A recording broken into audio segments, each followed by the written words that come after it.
Good evening, everybody. It is Tuesday. Well, it's not Tuesday night. It's Wednesday night. It's 9 o'clock. And welcome to What's on Joe Mind. We are a fan cast about the world of G.I. Joe. I'm your host, Mike Irizarry. How's everybody doing? I mean, we cannot go 10 seconds on this show without getting four-legged visitors. Yeah. So real quick, while they're still sitting with you, I'm going to let you go out of order here. Introduce your friend there, Erik Arana. This is Stuff. She's the best forever kitten in the world. She's the 11-year-old forever kitten. Yeah. I remember when she was a little teeny. Yes, she was so tiny. She is still pretty small. I had a black cat when I was married. She was gigantic. Oh, we have a gigantic tuxedo cat. It's a moose, absolute moose. Anyways, now that she's gone, we'll get back into our normal format. Joining me here in the top row, it's Wednesday. He's thrilled because that means it's New Comic Day. It's the last week of the school year for him, so running on absolute fumes. It's Rack Time Rob. It says down there one more day. Really, it's two. But one of those, there's no kids in the building, so it's just one. That's like a vacation day. That's like spa day. Oh, my God. I mean, seriously, like, you used to see teachers, like, we're taking our wheelchairs and we're racing down the hallway. And so, I mean, it's just ridiculous. Everyone's bringing their edibles to work. Yeah, you don't need them. There's no kids in the building. I'm off Friday. I'll go to school. What the hell? Why not? Going on? We got a retirement breakfast. Come on in, get some waffles. Oh man, waffles! I am coming. That's the day I don't have any appointments or anything. I'm totally coming. It's we're back at our normal 9 o'clock Eastern time, and I think that's what people aren't ready for us, because last week we went at 11. It was our special West Coast episode, because both of my co-hosts last week were in California, in the great city of Los Angeles, and they didn't know what to do. So we're waiting on a few of them, I think. But in the bottom row, he is a former designer at Hasbro, worked on our very favorite line, our G.I. Joe line itself, in the 25th anniversary era, the Pursuit of Cobra era. And he is man about town, lucha enthusiast, Erik Arana on the program this evening. Hey! Woo! An old friend of the show, making his first appearance with us on video. Yeah, it's been a while. Yeah. I think the last time I was on the show, it was still just a recording. Yeah, I can't do all that audio editing anymore. I don't have it in me. Yeah, the live stream thing seems to be a much easier, like technically anyway, faster way to do it all, and yeah, that's all I really well, speaking as the guy who made the transition, I can do pre-work. If I have the event in front of me to look forward to, I'm fired up to do bumpers, and I'm fired up to put together slides and all that other good stuff. If it's behind me, it's a lot more difficult to keep that momentum going, you know? And that's what it is. When you record audio, it's all behind you. But with the video stream, it's all in front of you. I can put together fun assets. Like, that makes a lot of sense. It's like when they have to clean up the stadium after the ball game. Right. Yeah, nobody wants to do beer that. Bottles everywhere. Nobody wants to clean up a stadium after a hardcore match where garbage cans were thrown all around. Right. We want to be in the stadium beforehand, making the hot dogs Not cleaning up the wrappers afterwards. Yep, not scrubbing mustard and ketchup off the bleach. or Sabu's blood, God rest his soul. Yeah. But yeah, I mean it's more fun to put together stuff like this in advance. Meow. Meow. Meow. Meow. Meow. Meow. Meow. Meow. Meow. Meow.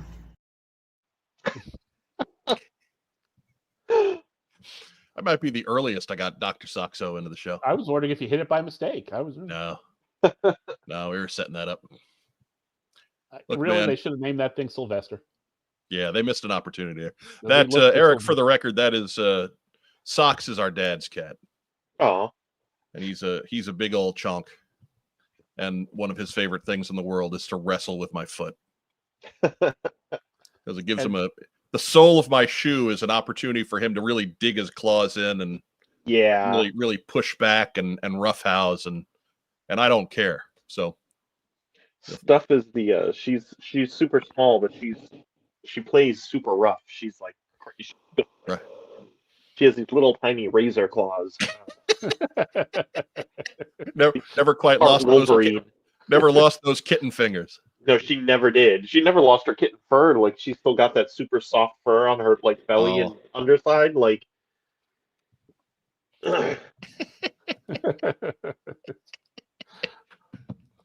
everybody. Andrew Gauga notes, I'm Dr. Saxo, and I like catnip.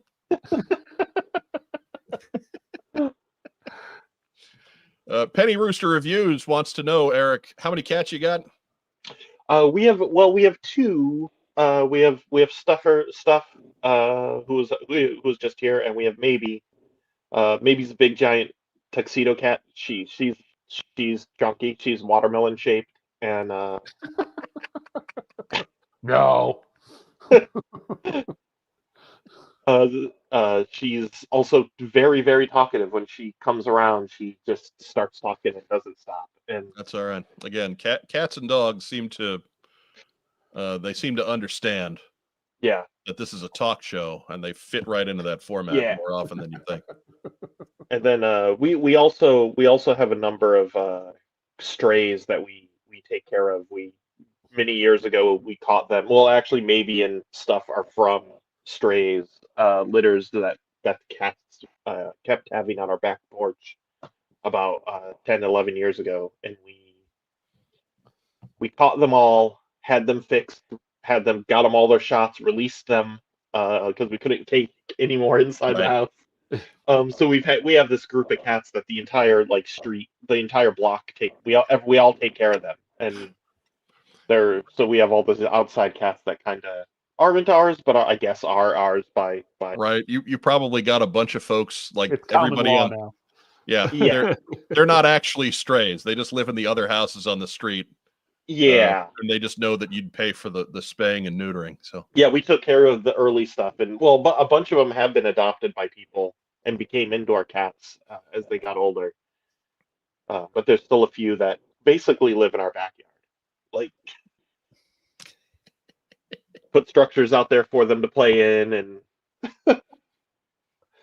I like to find free people on Facebook Marketplace giving away free cat like jungle gym things, like right. So I'll go pick them up. We'll put them out back, and eventually the rain destroys them, but we just have a fire pit and we burn them and we go find another one.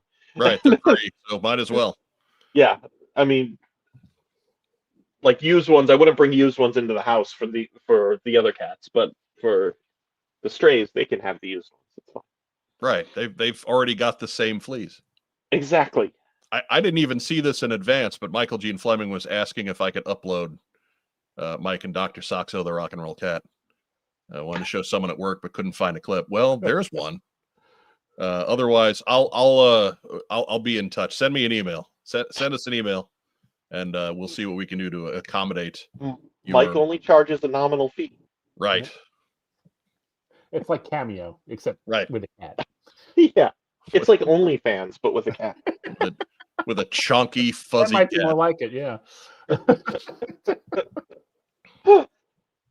Dak Nomad asking, did I get here in time or is there a delay? There's always a delay. We're never quite on time. So, Actually, we were pretty well on time today, weren't we? Yeah, let's see more or less. Yeah, the More or Love Boat, that episode of the Love Boat wrapped up pretty quickly. You know. They were really running out of ideas that last season with Larry Storch. So Yeah. it's normally it's what 43 minutes. They were only writing like 41. I'm just glad that Ron Palillo, TV's Horseshack, found love. God. If Horseshack can't find love, what chance do the rest of us have? None, I say. None. Some would argue that Mr. Araña being the only happily married person on this panel, some of us don't have a chance anyway. But we aspire to be Ron Palillo. I mean, married couples only go on cruises for the Ebola, so it's for the E. coli. That's it. That's what I meant. Yeah. we only go for the E. coli. We don't. You go for the E. coli, you stay for the love. That's right. Right. You don't know intimacy until you've held a Walmart bag for your partner to shit in. Yeah, on a cruise ship in a tiny cabin. Yeah. That you share with another couple. Well, that's only because of the sock. That's only because of the pineapple on the door. That the other couple is there at all.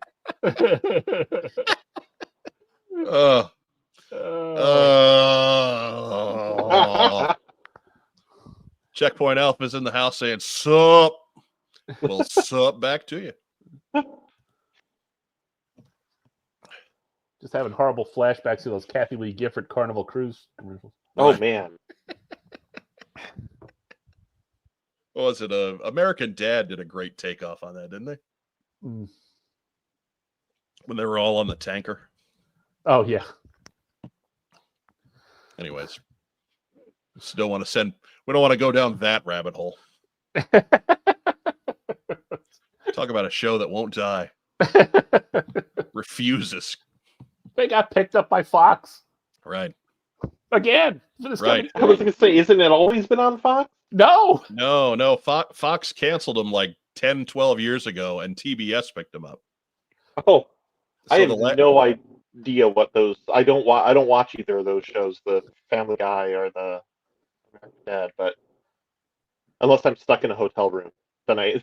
Yeah. Right. Well, I mean, look, Family Guy, I would say that you're probably not missing much. It has its moments here and there, but man, American Dad for a while was the funniest show on television. Well, I can see that there's more to mine comedically with the kind of political humor. No, they've kind of abandoned that. Yeah, they don't do that too. I mean, they haven't done that much past, like, I don't know, first couple of years. They're just straight up weird. Yeah, it's just screwy. It's just screwy. It's almost stream of consciousness. It's weird. Dog track royalty is what it is. I really see. I always just want to like Seth MacFarlane stuff more than I do, because I like him a lot. I love him in interviews and stuff like that. I think he seems like a really good guy. And right, there's go ahead. There's like a sophomoric humor to his stuff that I've never really appreciated. That said, I completely fell in love with the Orville. Yeah. I really learned to like that show. Yeah. The first couple episodes were a little iffy. They were still trying to find, like, the first half of the season, they were trying to find their balance, their rhythm, and everything. But by season 3, man, that show was on fire. Yeah. Yeah. No, like I said, those first couple episodes, like, I've seen this before, and I think they called it Star Trek: The Next Generation. Yeah. But really found its own kind of way to go from there. Yep. Figure Six Pack says, I heard today was Deborah Norville's last day on Inside Edition. That's another one that they said we would never outlast. So here's to you, Debbie. What's on Joe Mind? Still kicking. Another one of our rivals from back in the day. is leaving the building. Yeah. Put that on the table. Put that on the table next to Sports Center LA and Around the Horn. See, losing Around the Horn makes me sad. Yeah, it kind of does. I think you outlived the WWE network from start to finish. I think that came and went during your What's on Joe Mind's exist. Well, it still exists in other places, right? Like there's no WWE network in the US. Oh. But it's still a big deal in Asia and mostly Asia at this point. In a lot of other places, I think they've moved on to other services as well. And the writing is probably on the wall with the Netflix deal happening and all that. But no, the WWE network is still out there. It's just not here. It's not here. Okay. We're still clunking along with Peacock every month. The McMahons are their only concern is beating you. They're out, man. We outlasted them. Yeah. They're out. No, they found something else to do, and if something was worse, at least considering my occupation. Well, yeah, they have. But now your school lunches are imbued with the tasteful tanginess of A1. You do not want to see gym class right now. That's all I'm saying. Steroids.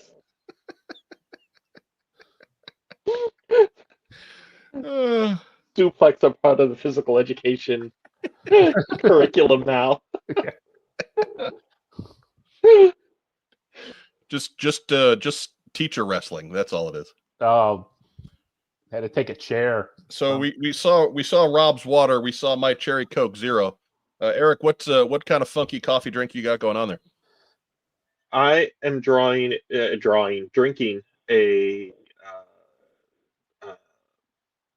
non-dairy vanilla sweet cream cold brew from. There you go. There you go. Everybody, it's for the folks at home. They all want to know. Yeah, it's very interesting.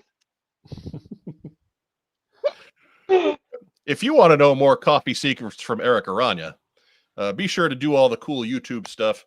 There's some buttons that are underneath him in that big box of text down there.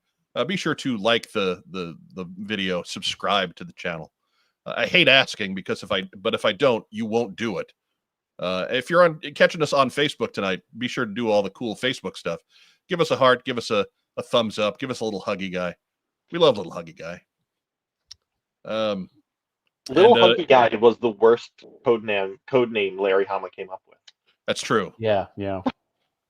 That's true. He was in that issue of Special Missions where they were training everybody and they all had their name.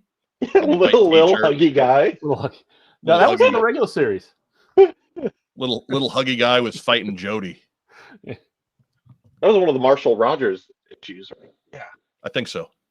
Yeah, I think he penciled half of it, and then somebody took over the other half. Oh yeah, it might have changed partway through. It was another episode where Grand Slam took bullets. Yeah, because he had a weird costume in that one too. Like it was, he didn't have his padding and stuff. It was just wearing bandolier and that's Grand Slam. Yeah, out there to get shot. That's all it was. I've just been reading the early Silver Surfer 1980s series. I've been reading that for the first time. I'd never read, other than an issue here and there through like Infinity Gauntlet and stuff like that. I didn't really read Silver Surfer a whole lot. So I decided I was gonna just do the run. But yeah, those early issues are all Englehart and Marshall Rogers. It's really gorgeous art, like really nice. There's a biography of Marshall Rogers coming out soon. Oh, nice. Yeah, from Tomorrow's Press. Okay. Nice. I think I got to check it out. Yeah, I think I would check that out. He had a fascinating career bouncing between comics and animation and everything. It was just very cool. Yeah. And his Batman. Oh yeah. I always loved his issues of the Joe comic because everybody always looked like a lot of guys took a lot of liberties with their costumes and their uniforms and everything.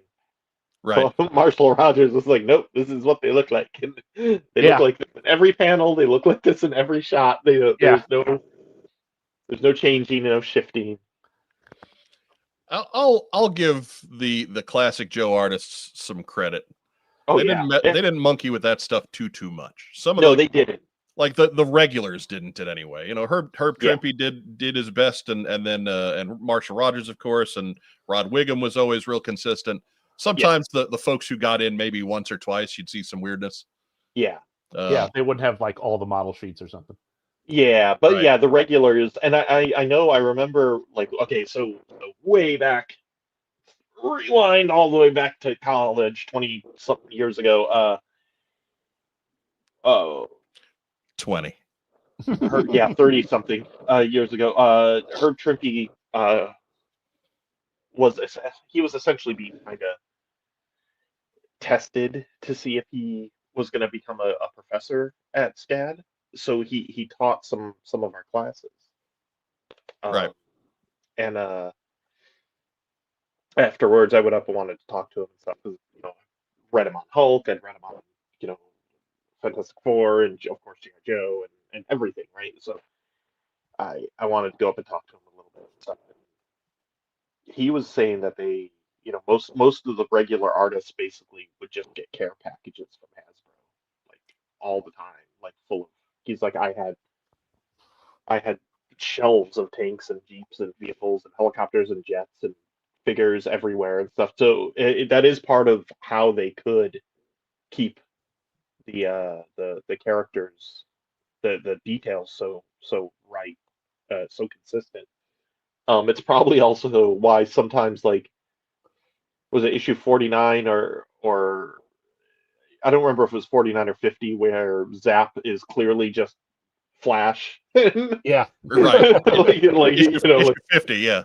Yeah. He just, Ron Wiggum grabbed the wrong figure off the shelf. That's all it was, Right. Yeah, that sounds like the laser guy. There we go. Yeah, So I remember a later issue gave a no prize out on that one. Yeah. Saying that if Flash is on his comm broadcasting himself as Zap as a one-man patrol, then anybody who encounters him is anticipating somebody with a completely different set of skills, a completely different separate set of weapons. And so he was actually, he was gaining a tactical advantage by announcing himself as somebody else. And they were like, you know what? Okay, no prize, it's coming your way. Some small squad and Cobra officers like, whoa, that's not Zap, that's Flash. Everybody back off. Right, or it's the, oh crap, the bazooka guy's coming. He's going to blow some stuff up. Yeah, let's get out of here. But one way or the other, like, it works both ways. Here's your blank envelope. There you go. Here's your empty envelope. So I always thought that was really cool. It sticks out because, as a Flash mark, I take every opportunity to make sure that he stays in the book as often as he can. Yeah, he doesn't get a lot of play after, the first 13, 14 issues. Then a lot of those first year figures kind of just melt away. Yeah, he sadly was part of the group that took a back seat. Yeah. And it didn't help that he never got an upgraded figure in the original run of the toy line. He never got a version 2. Right. I think that when G.I. Joe got to, and this is, mind you, this is just me contemplating it. This is me with anecdotal evidence and a very loose personal interpretation of what copyright and trademark law might impinge. My guess is that when they were designing those characters in 1981 and were released in 1982, they didn't, the distinguished competition, DC, did not care that they had a guy named Flash because it was just this dopey military book based on a toy and it wasn't going to be around very long. Yeah. And then when it wound up being a big hit, they probably were like, okay, you won that round. Yeah. But let's not do that again. Yeah. So that's my guess. Again, purely a guess. It's based on nothing but, again, common sense and a very 1 out of 10 grasp of what the law entails. But if I had to wager on it, that would be my guess as to what happened. The copyright probably did change in the mid 80s as well, just simply because Barry's book was The Flash, so the copyright is The Flash. Yeah, right. And it is always The Flash. Like Wally's book started off as just Flash. Yeah. So they copyrighted it as Flash. Right. And I know on the Joe side, that character's name technically changed. You know, when you were doing 25th anniversary, he was Sergeant Flash. He was Sergeant Flash, or he was Anthony Flash Gambello. Yeah. Or Tony G. But hey, Tony, hey. Anyways, what do you say we get to the news? Woohoo! We've only wasted 25 minutes of these people's time. Talking about absolutely nothing. Absolutely. Eric, every week that goes by like this one where there's no real news, I always wonder, how are we going to fill 2 hours? And then I remember, it's us. Yeah. Well, yeah, no We problem. can just go on about stuff. Yeah. No, 2 hours.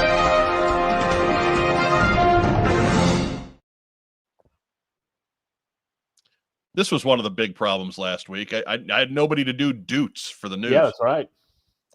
They were Ray had no idea what I was talking about, so Joe Slepsky had to do doots, and he was up for it. He warmed up to it as we went on. But first news item. Hey, just to give an idea, we are already into the Kickstarter business.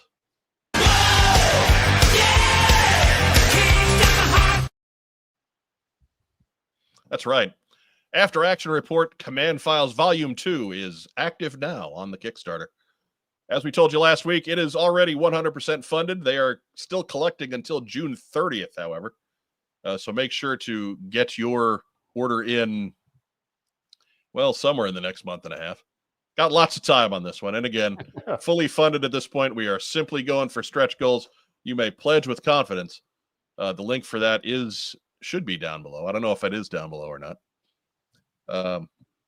We'll find out. I had a lot of links to add this week, so I think it's in there though. Live chat's going to tell me I'm wrong, but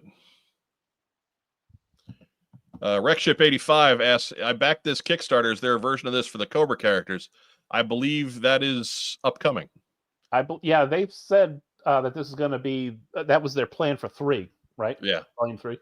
Yeah, 1 and 2 are the Joes, 3 is Cobra, and then I think 4 is armament and vehicles and things like that. So I guess the answer is not yet, but Greg Augustin is hard at work. Yep. Going back to our discussion earlier, Patrick Sargent notes that MD Bright was underrated. Yes, he was. Oh, 100%. I followed MD Bright like book to book, character to character, man. I love that guy's art. It's so fun. Yeah. I didn't follow him, but he always ended up on a lot of books that I read. So in a way, I did. He kept working everywhere, so it couldn't. Iron Man, Green Lantern, Icon. He bounced all over the place. Yeah. That gorgeous Shockwave cover from Transformers number 4, I think, or 3. Yes, 4. 5. 4. 5. Okay. 5? You sure about that? Because I thought it was 4 when they were all dead. No, that was issue 5, because that was basically the first. It was the first of the ongoing. Yeah. Yeah.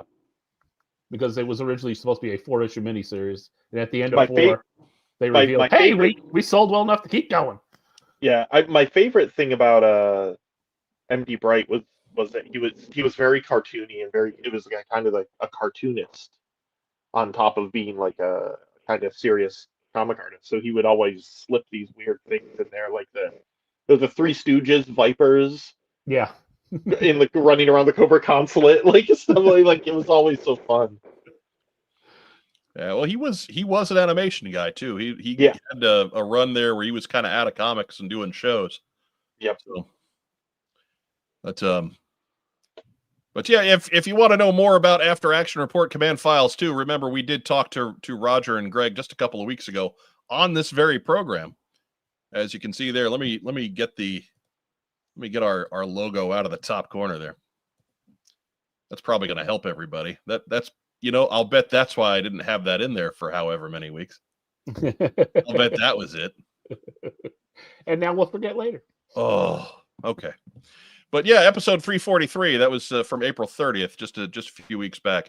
We talked to Greg and Roger at length about Command Files 2 and everything going on at After Action Report. As part of this campaign, I think you can pick up past books if you've missed out. So by all means, head over to Kickstarter, check out the campaign. All your questions will be answered between there and our episode from a couple weeks ago. Because I know not everybody's watched that one. I read the numbers. I see the numbers. I know some of you are holding out.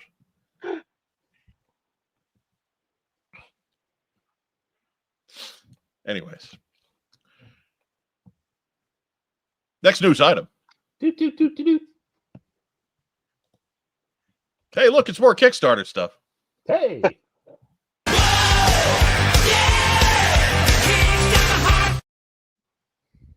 Yes, every time, Eric. Every time. But here too, our friend Carson Metaxas, he's the Joe book is done and dusted and funded and ready to roll. Here's his passion project. Ride to the Sound of the Guns. That is the basically the biography of his grandfather, General Theodore C. Metaxas. If you are interested in military history from the last century, General Ted pretty well had it covered for the second half of things. From World War II through the 90s, he was a big part of enacting our policy in Europe and in Asia. And this, out of his memoirs and his library and all the stuff that he kept and passed on to Carson and his dad, they've put it together into this book and lots of other cool multimedia stuff. They are collecting pledges on this until June 8th. So still got a little bit of time. I think the book itself on this is $35. And then you can get add-ons of some of the other, I know there's a jump drive that's got some material and digital copies and things like that. But that is all available. And I know the link for this one is down below because I just added, it was the last thing I added before we got started today. But that is going until June 8th at 9 p.m. Eastern. I think that's a Sunday. Be sure to check that one out. And, of course, Carson was on our show as well, back on episode 339, back on March 26th, talking about this book as well. So if you have any other questions, that's a good place to look. And, of course, the link, check it out on Kickstarter. Lots of great reading material for Joe fans these next couple of weeks, because Lord knows we're not getting a lot of G.I. Joe news. June 8th is indeed a Sunday.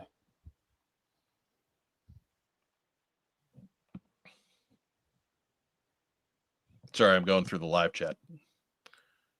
But yeah, Michael G. Fleming, we talk about Flash, and then Hasbro goes and names the guy Ghost Rider. Yeah. I wonder if that was in response. Maybe. I wonder if they were just kind of being snarky. They probably had a better relationship with Marvel. They were probably developing him, and then all of a sudden not knowing that Marvel was, because they came out about the same time as the new Ghost Rider book. Yeah, but I'll bet that was part of the gag as to why they never named him in the book. Yeah. That was. I always wanted them to do a story where you found out that Ghost Rider was Zandar under very deep cover, and that's why no one could remember his name. It would also explain why you never saw Zandar after his introduction. Right? He kind of vanishes. He pops up every once in a while, but like he was real good at what the file card said he was good at. Yes. That's why he vanished. He's actually in every single issue. You just forgot. You just can't see him. He's got that helmet on, hiding his pink hair. Or orange hair with pink face tattoos or whatever. I don't know. He is G.I. Joe's Where's Waldo?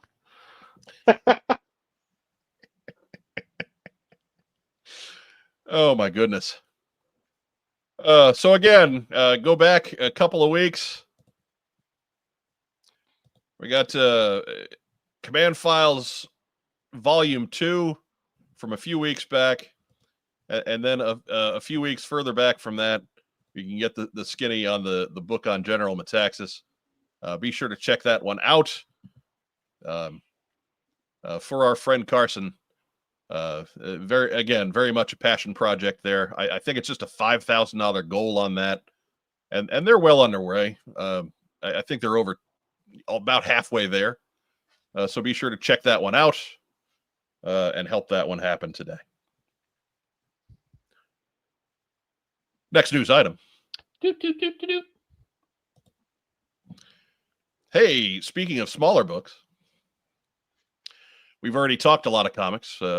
Coming up next week, no Joe Comics today, but next week on May 28th, G.I. Joe, the Energon Universe G.I. Joe, issue number 7 comes out. That is the beginning of their second story arc. You can see Beachhead and Flint on the cover. We've already seen Flint. We know he is part of the Shadow G.I. Joe team, the second G.I. Joe team. Whereas this will be Beachhead's first appearance, which we found out a couple months ago in the solicitations. Yay. I've had all kinds of folks ask me about the character design on this. For the record, I think it's fine. I don't need it to. I don't need everybody's character design to always be the same. Yeah. Right? Like my complaint about Classified is that they go so far out of their way to make a figure that looks exactly like a figure that we bought 40 years ago. That's frustrating. I agree 100% on that. That's a valid complaint for Classified. Right. Like I dig it when they do something different. Yeah. Or at least update it. Yeah. What I like the first couple of waves better than how it continued. Right. Right. I mean, and even those, I think they could have pushed further away from the original looks. Yeah. I think every character has something that's like there's an element to it that you can't shake with, right? That you can't mess with, right? Like there's got to be something that's similar. That's what makes it that character. Like if it's Snake Eyes, it's the mask. If it's Flint, it's the black beret. If it's if it's Shipwreck, it's the sailor hat for me. But like if you put a sailor hat on a dude and you could design the rest of them to be whatever, I would still think it was Shipwreck, right? So it was kind of what I liked about what I didn't like about when Devil's Due was doing the book is that they put Shipwreck in a knit cap, and I know that probably made more sense, but it didn't look at all like Shipwreck. There had to be something to make him look like Shipwreck. But anyways, Penny Rooster Reviews asks, what about Classified style Sigma 6 figures? Whatever. I mean, that would be, at least that's not Real American Hero, which, is my favorite version of G.I. Joe, but we've gotten those designs so many times in every single one. Just so, and there was like a Sigma 6 style figure designed for the 50th anniversary era line that was supposed to come out, but a ripcord, I believe. But it was like very much like Sigma style with the quilted armor and all that stuff, and but the figure never came out. Right.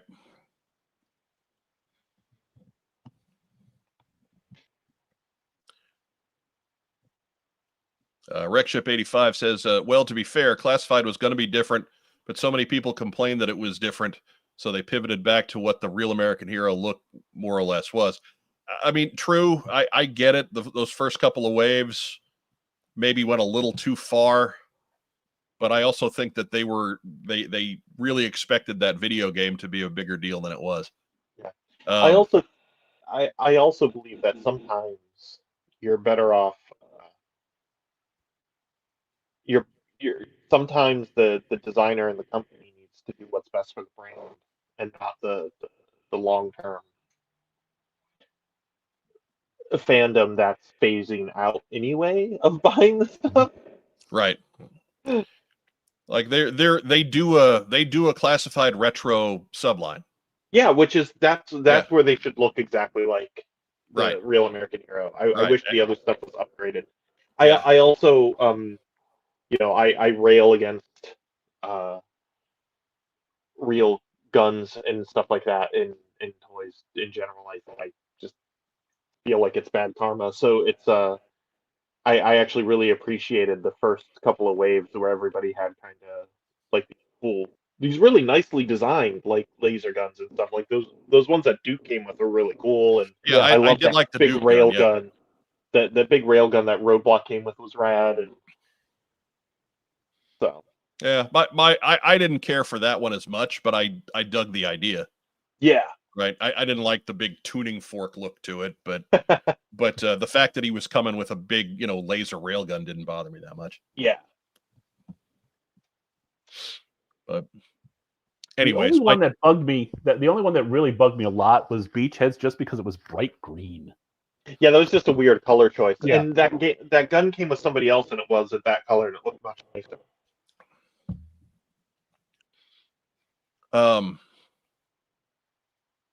I don't remember. Yeah. Yeah. But yeah, the green was a strange color with those beachhead weapons. I don't know what it is with Classified wanting to give beachhead green guns. Like if you want that to be your nod, then at least make him come with the gray ones like the classic one did. Or the bright yellow from the the bright right. Like the classic. Yeah. He was at least one of the like. I'm not saying that's a great beachhead figure, but it's not a bad figure. What, the Battlecore one? Yeah, Battlecore beachhead. Oh, I like the sculpt a lot and stuff. It's not as cool as the original, but like it's a good figure though. Yeah, it's a good somebody. Yeah. But have you been reading the Energon stuff, Eric? I've not. I keep up with the Hama book, and I just recently, like last week, read all the silent issues. But yeah, I've not read any of the Energon New Universe type stuff. I would say you're missing out, man. It's actually been pretty good. Yeah. I am not. I was not somebody who is necessarily on board with another attempt at a shared universe with these two sets of characters. But you know something, it's been pretty good to this point. So I am willing to admit when I'm wrong. The level of talent too that they've had working on it is pretty top notch as well. I mean, I was just going to point out Lee Lowridge is a great colorist. Like he's fantastic. Up for I think they announced he was up for an Eisner. He's won them before. We knew him back in college. Ironically, he was a SCAD guy. You with your fancy school of art design. Yeah. I think that's what SCAD means, Snooty College of Art Design. That's right, going to playing the hits. There you go. Why don't you take a minute and explain exactly what you're holding in front of the screen there, Eric? I'll try and get you in the big screen here. Hang on. It is the since we were talking about Zandar, I just realized he's sitting right here on the desk, and he is I think the only modern era G.I. Joe figure I have left in my collection. As I ended up shifting back to O-ring as my default, and but yeah, he was based on me. It keeps trying to focus on it. Yeah. Yeah, it Like does it goes- not want to. Yeah, it goes past it and then tries to yeah. But anyways, we'll get a picture up Yeah. on our social media later if you want to see something crisp and clean. But anyways, Yeah. give the story, Eric. Oh, so yeah, basically, back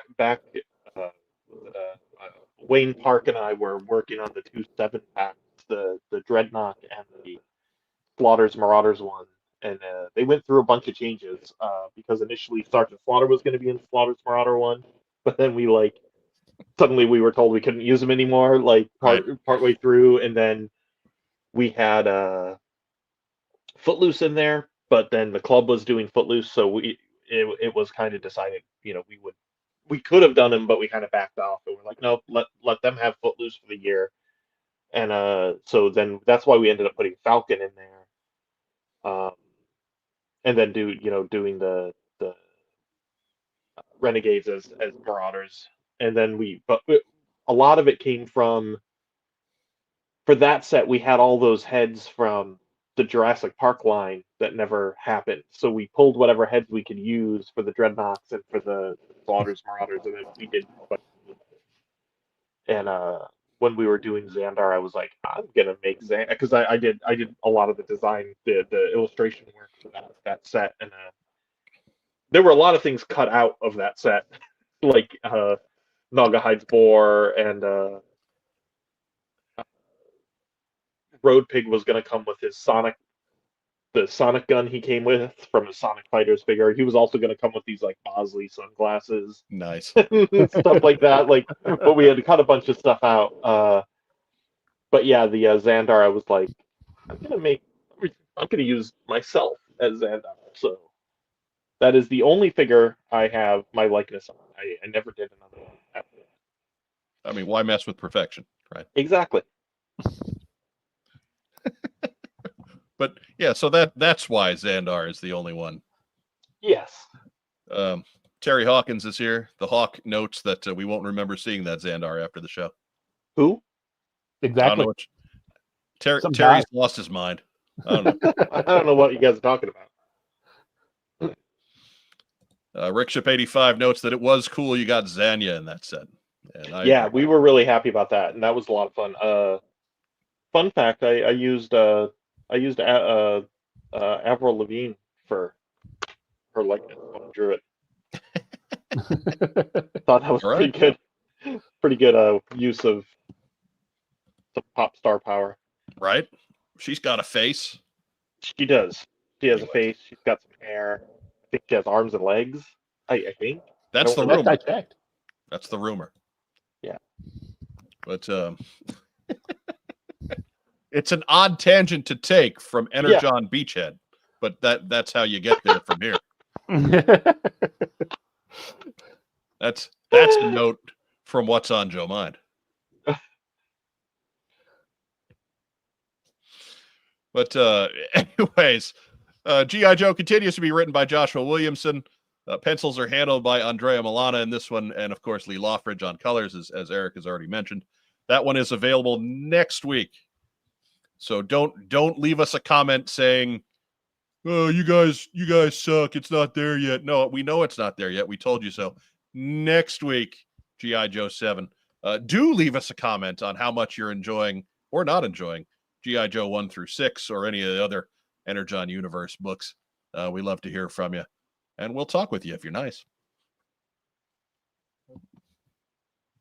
You know, the thing is, I think this was originally scheduled for the 21st. I think I saw, the house ads in the back. And then last week in Transformers, it had changed to the 28th. So it's possible. Yeah. So if people say, hey, I thought it was the 21st, they just might not have seen the Transformer. It's possible. Change. It's possible. But speaking of Skybound, we've got some other bits going on this week. If you want the Void Rivals Deluxe hardcover, today is the release for Volume 1. I don't know what that's covering. I think it's just issues 1 through 6 and a hardcover trade paperback. It might be 1 through 12. I think these deluxe hardcovers are 12 issues. Okay. That's why you're the comic guy, Rob. I count on you for this level of expertise. Also next week on the 28th, just getting them in before the end of May, Transformers Compendium trade paperback, Volume 1 happens. That is Transformers from Marvel 1 through 46, plus the 4-issue Headmasters miniseries. That is going to be available at the $64.99 price point for those of you who've never read those books before. Some of them are really good, but man, they're real uneven. Oh, yeah, they are. Yeah. My favorite thing is that in Headmasters #1, they have to introduce so many characters. Literally, they do a roll call of these lines of characters coming into the ship, just saying their name. Right. So many characters are introduced in that comic. It's so crazy. It's Right. essentially, I mean, it's essentially what they did back in the original Transformers 1. Yeah. Oh yeah, it's true. The first issue where there's a 2-page spread of them just saying their name and basically reading off their bio card. Right. And it's everybody. It's before they had the look settled. Yes. And so they all looked like the toy. Yeah. And so when issue 2 rolled out, you had no idea who anybody was all over again anyway. And in that first issue, Huffer and Bumblebee are just like horror movie scary looking. Huffer's got these like these like claws, crazy claws. Like he looks like he's gonna come out of their dreams and start cutting people up. Right. Clamps from Futurama. Yes. Clamps!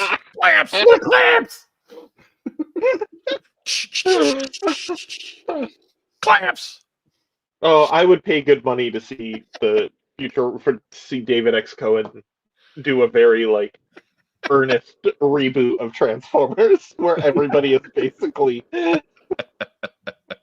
Oh my lord. That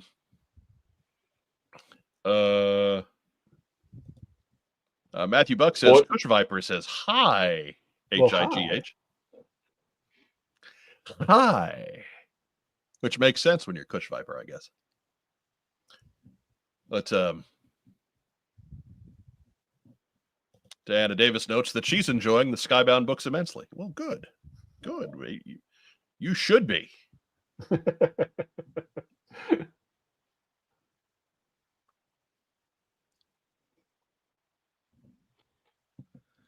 Jake Rose says, sorry I'm late. What did I miss? You missed Eric's cat. Sorry. We'll see. She might come back. Yeah, she may. We tend to get return visits from our animal friends, like especially Brian Lauer's cat, Alistair. He would tend to make a couple of trips through. This time of night is normally our sit down on the couch together time for Steph and I watching. Right. So she's gonna wonder what's keeping you. Yeah. Yeah. She doesn't know why I'm on the couch and why My Hero Academia is on. So she's gonna start whacking your phone. Yeah, she might. This is where the voices come from. Put on the cartoons. Yeah. Also on May 28th, Void Rivals 19 and the Void Rivals Trade Paperback Volume 3. That is Void Rivals 13 through 18 collected in one volume. That is happening on May 28th, just in time for the end of May. What on earth? What is Void Rivals? Besides a search option on Pornhub, what? Well, it is essentially it's the third book in the Energon universe. It is an original property for it's working as kind of a lot of the connective tissue to fill out the rest of the Energon universe, if that helps. Okay. I was curious. I know that they showed that Jetfire with 2 characters, and I guess that was. I didn't recognize the characters. I guess they're from Void Rivals. Right. Some other backup characters have made their predominant appearances in Void Rivals to this point. Springer was in there for a while. Hot Rod was in there, I think. Hot Rod and Springer are still in there, yeah. Okay. And Cobra Law is floating around. Yeah, before they get reintroduced back into the main G.I. Joe line, it's kind of keeping them occupied. Right. So it's a little bit more of the combined play box, if you will, or combined sandbox. Yeah. The Quintessons are starting to get heavily involved now too. Yeah, like it's to be fair, the pacing on it is real slow, so it hasn't really grabbed me. Yeah.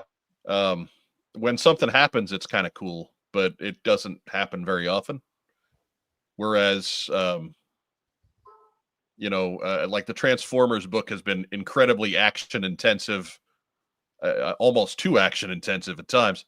And the Joe book has had a lot of, it's got a lot of lore to set up. So there's been a lot of plot. Yeah. And again, no shortage of action in that book either to this point. So Void Rivals is a very different kind of read if you're following the other Energon books. And then on June, it's a book where the pacing works better in the trade. Yeah, that's a lot of the slow burn books are like that. Like they just read better as a trade because you're plow through a bunch of issues at once. Yeah, I may wind up picking up Void Rivals in trade form just to try that out. And then on June 4th, G.I. Joe Real American Hero 317. And a good entry point for you, Erik Arana. G.I. Joe Energon trade paperback volume 1. Collecting issues 1 through 6. Yeah. So if you're looking for an easy in, that could be $20 well spent right there.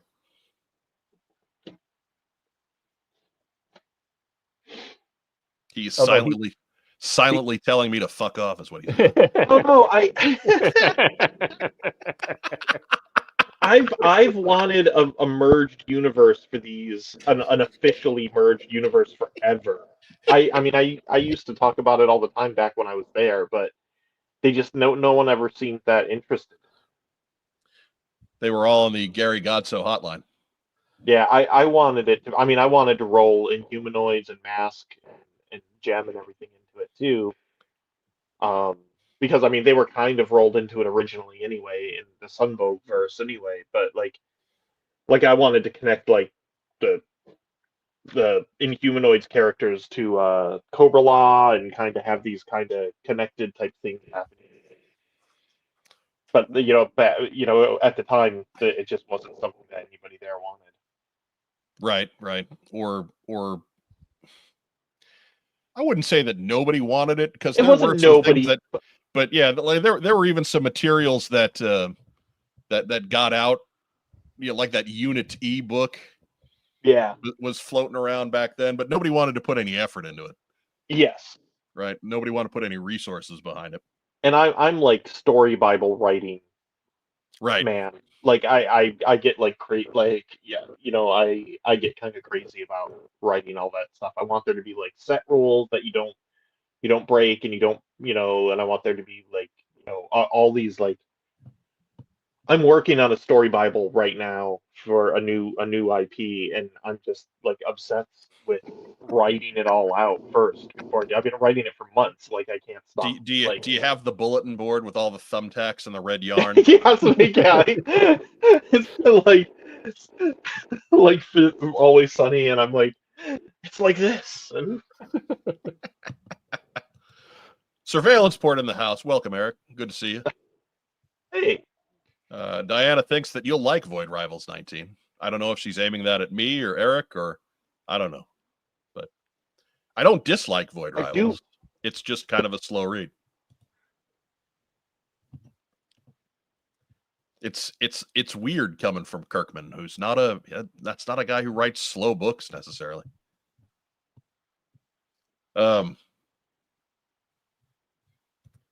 Erik says this is the first beige representation on the show since I was on. Okay.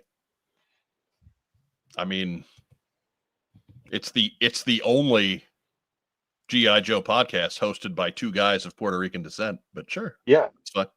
That's fine. You throw that stone, Erik. and Italian and Irish and English Right, and and Lithuanian and everything. Look, Rob, we get to cast a lot of stones. I'm trying to make it the applicable stones.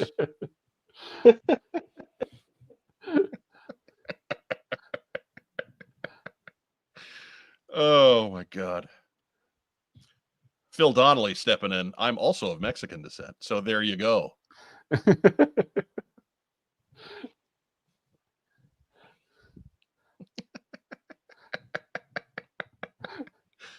Oh, anyways, it's fun to pick on Erik. It makes him nervous.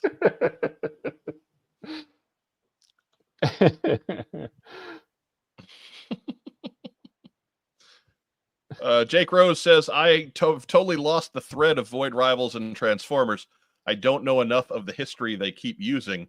I need to do a full reread. Well, I suppose, Jake, the easy reply to that is that Void Rivals is new. Yeah. So you're finding it out with everybody else. So don't worry about that. That is the part of this that is new element. And is all the Transformers new element too? Like it's a new reboot universe, or is it pulling from one of the earlier versions? It from is. IDW? It borrows probably 75% from G1. Yeah. And then that other 25% is kind of out of whole cloth as they need, and that's fine. Like that's okay. probably a good way to go with Transformers. Right. But yeah, it is a start from scratch, just using that as the base. Right. Like the basic plot is the same, but the details are very different. Yeah.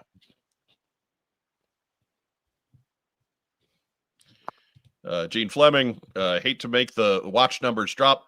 With all these Kickstarters and comic books coming out, I better go earn some money at work early in the morning. Good night. Well, good night, Gene. We appreciate you, man. Make sure you're tagging all those cool Facebook and YouTube buttons on your way out. But Jake Rose adds, but I don't know how Transformers tie in. We're all kind of finding out as we go. So good points, but just don't stress about it. It is taking its sweet time getting there.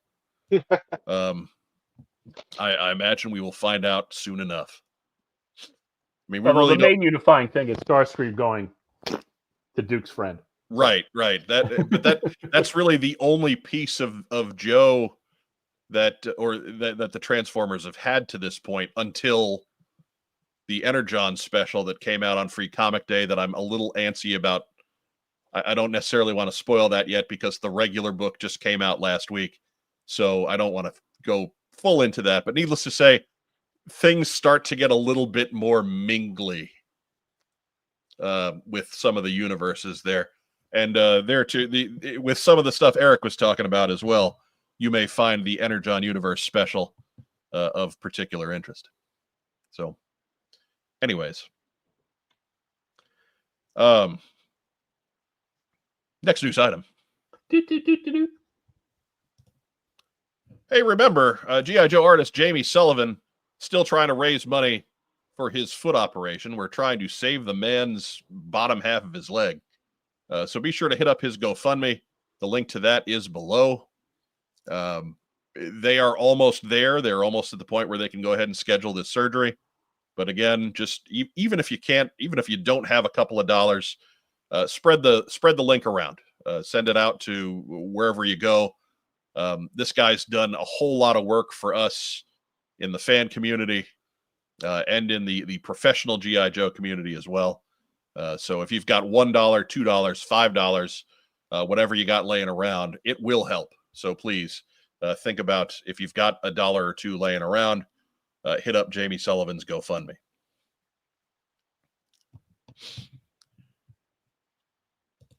Jake Rose says we should have him as a guest host. He's on my short list.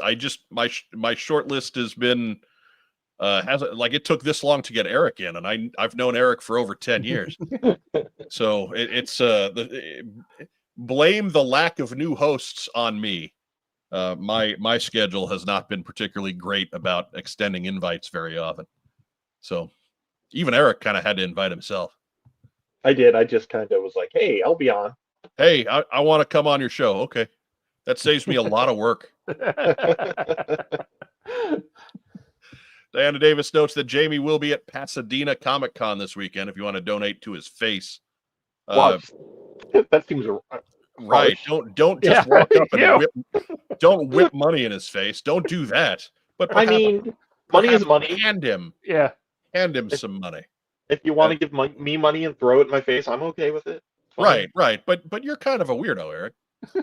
you kind of get off on that sort of thing. I'll be a little turned on, but it's right. I mean, serves you right, you hot bastard. But just not Andrade hot. Yeah, no, never Andrade hot.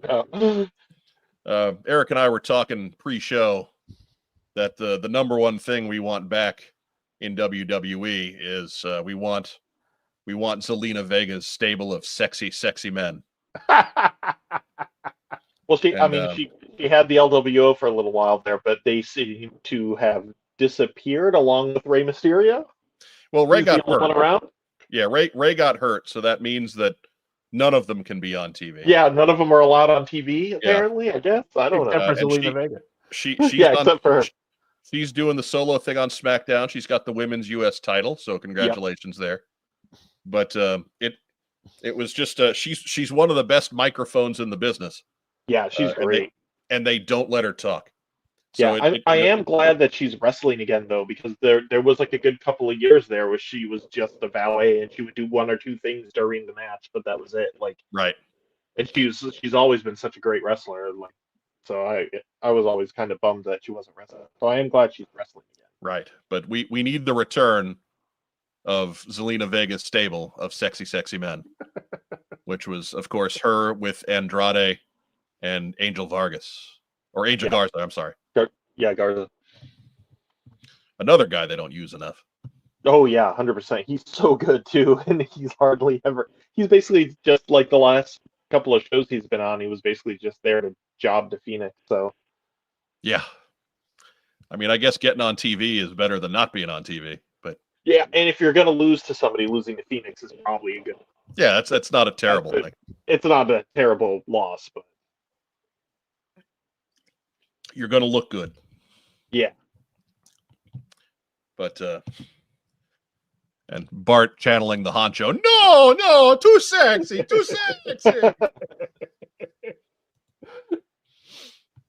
Oh, I miss having that guy in a program. Anyways, Jamie Sullivan's link is down below. Again, $1, $2, $5, any amount, no amount too small.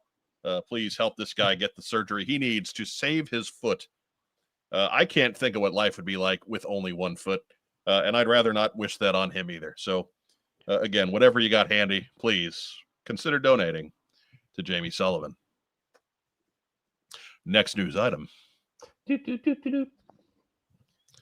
Penny Rooster Reviews says Eric's Rey Fenix figure, one of my favorite wrestling figures. That is a pretty good one.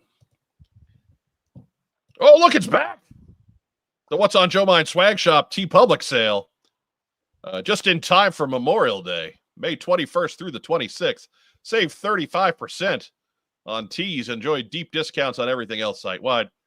That includes sweatshirts, mugs, magnets, stickers, caps, and more. Link is down below. Get yourself a cool logo What's on Joe Mind shirt. Get yourself a Staff Sergeant C-Nug shirt. Get yourself a shirt decrying the sheer shame of almond milk. It's all right there for you on the What's on Joe Mind swag shop. Link down below. And of course, don't forget, we've got our 14th anniversary minimalist F-14 Tomcat / Sky Striker silhouette tee. That is part of the group. So right there, waiting for you, 35% off. 21st, that's tonight, through the 26th. That's Tuesday. Come on, Rack Time, Rob. No, Monday. Monday. So through the long weekend, right there. Watch the Indy 500. Buy a T-shirt. Going to the Indy 500. You'll need a shirt.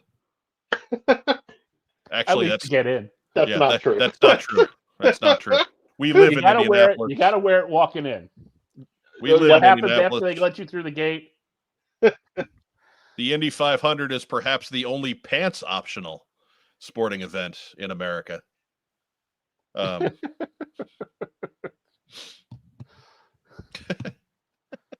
They're actively trying to bring back the old snake pit.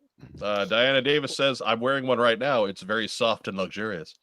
Hopefully the cat is not trying to wear one right now. No, we know how that turned out. Yeah, that didn't work well for us. Erik, how do you feel making your official debut a week after Diana's cat? I'm okay with that. Cats should take precedent over humans. All right. So All right. I'm all right with it. Erik from the Surveillance Port notes that the lack of What's on Joe Mind branded banana hammocks is disheartening. I agree, but we're limited to what the folks at TeePublic offer to us. So believe me, that is an email that I have written them on a couple of occasions, saying, "I have fans that demand banana hammocks. What do you say?" And I have not gotten a response yet. But I will keep everybody posted should one ever arrive. Jake Rose says, search WOJM, don't spell it out.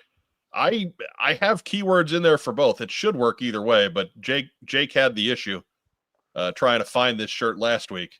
I was like, just wait for the next sale. They only told me that the sale was today. I wasn't holding out on you, Jake. But I just got this email earlier today. Yeah, starting today, rolling through the weekend. Make sure you get your pre-Father's Day T-shirts at the What's on Joe Mind swag shop.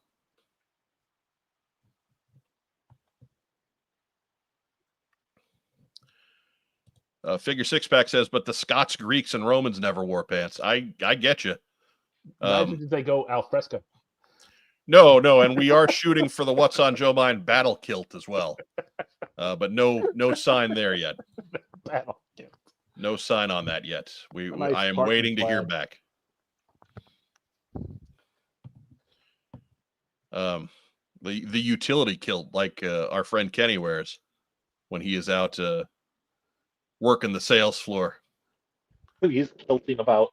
Right, making a little money, showing a little leg. That Kenny, he's a wily one.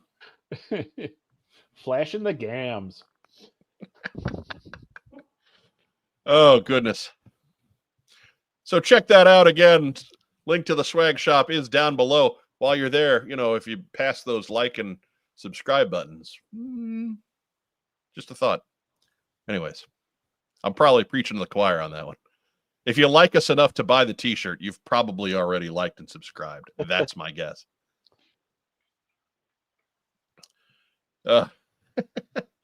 Phil Donnelly, What's on Joe Mind battle kilts, blinding our enemies into submission since 2009. That's right. That's right. Next news item. Hey, lots of pre-production photos making their way out there. Be sure to catch all of them at the Surveillance Port. That's right. Our friend Erik at the Surveillance Port's real good about getting that stuff up for everybody to see in one convenient location. Visit at surveillance-port.com. Really, just type it in there once and then bookmark it, because who wants to type surveillance? Nobody. You'd have thought that like the website would be Servport or something, but no, we had to be historically accurate. We had to go full surveillanceport.com, surveillance-port.com. Eric's, oh my, you and 3 other people. Well, that's why we're plugging your damn site, sir. We do this every week. Thanks for watching. That's how you know the news is slowing down and coming to an end right there. If we're hitting the Surveillance Port, we must be close to the end of the news. People who show up every week know that, Erik.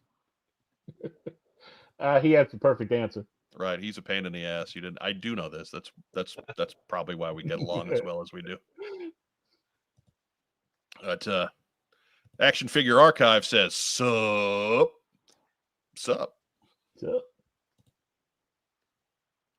Erik, I didn't get a sup out of you. Sup. All right. Give the governor his I was thumb. not aware that was a necessity, but there it is. Eric notes, if you're getting a surveillance sport, you must be getting to the end of your rope. That's right. Yep. But again, you want to know, you want to see stuff leaking out of China? You want to see stuff leaking out of the Far East, getting out of those factories in ways they shouldn't be getting out of those factories? Surveillance-port.com. They should probably see a doctor with all that stuff leaking out. I'm just saying. I'm not a medical professional, but Nor does he play one on TV. well, except for that once. Yeah. Anyways, next news item. Doot, doot, doot, doot, doot. That's Hey, right. there That he means we're at the end. The G.I. Joe 3D Printing Podcast is proud to present Chunky Tank Kitty and his Mauler Tank, as well as their own fine podcast, which is all about, you guessed it, 3D printing, and often in the G.I. Joe milieu. Be sure to join Mike, Mark, and Archwan.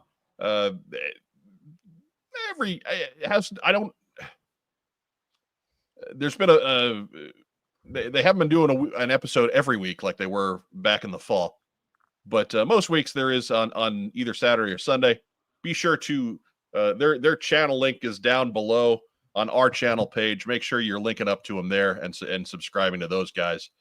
They are the first and foremost voice in the G.I. Joe 3D printing community. And as Mark has shown off the several times he's been on our program, he's something of a mad scientist.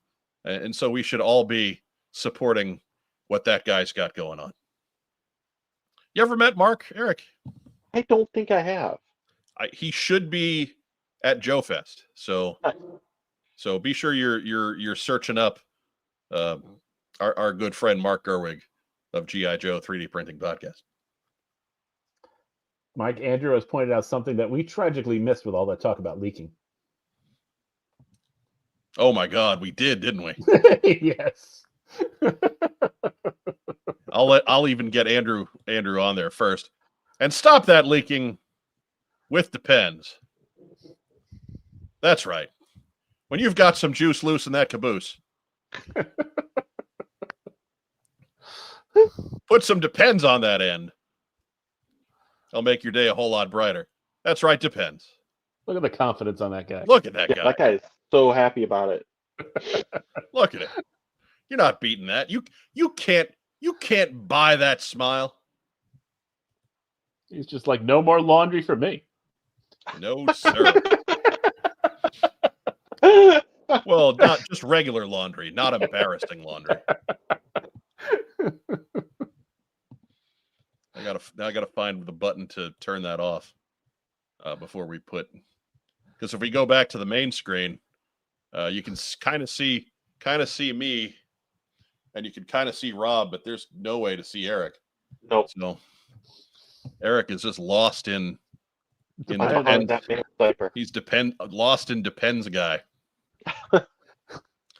There we go. There we go.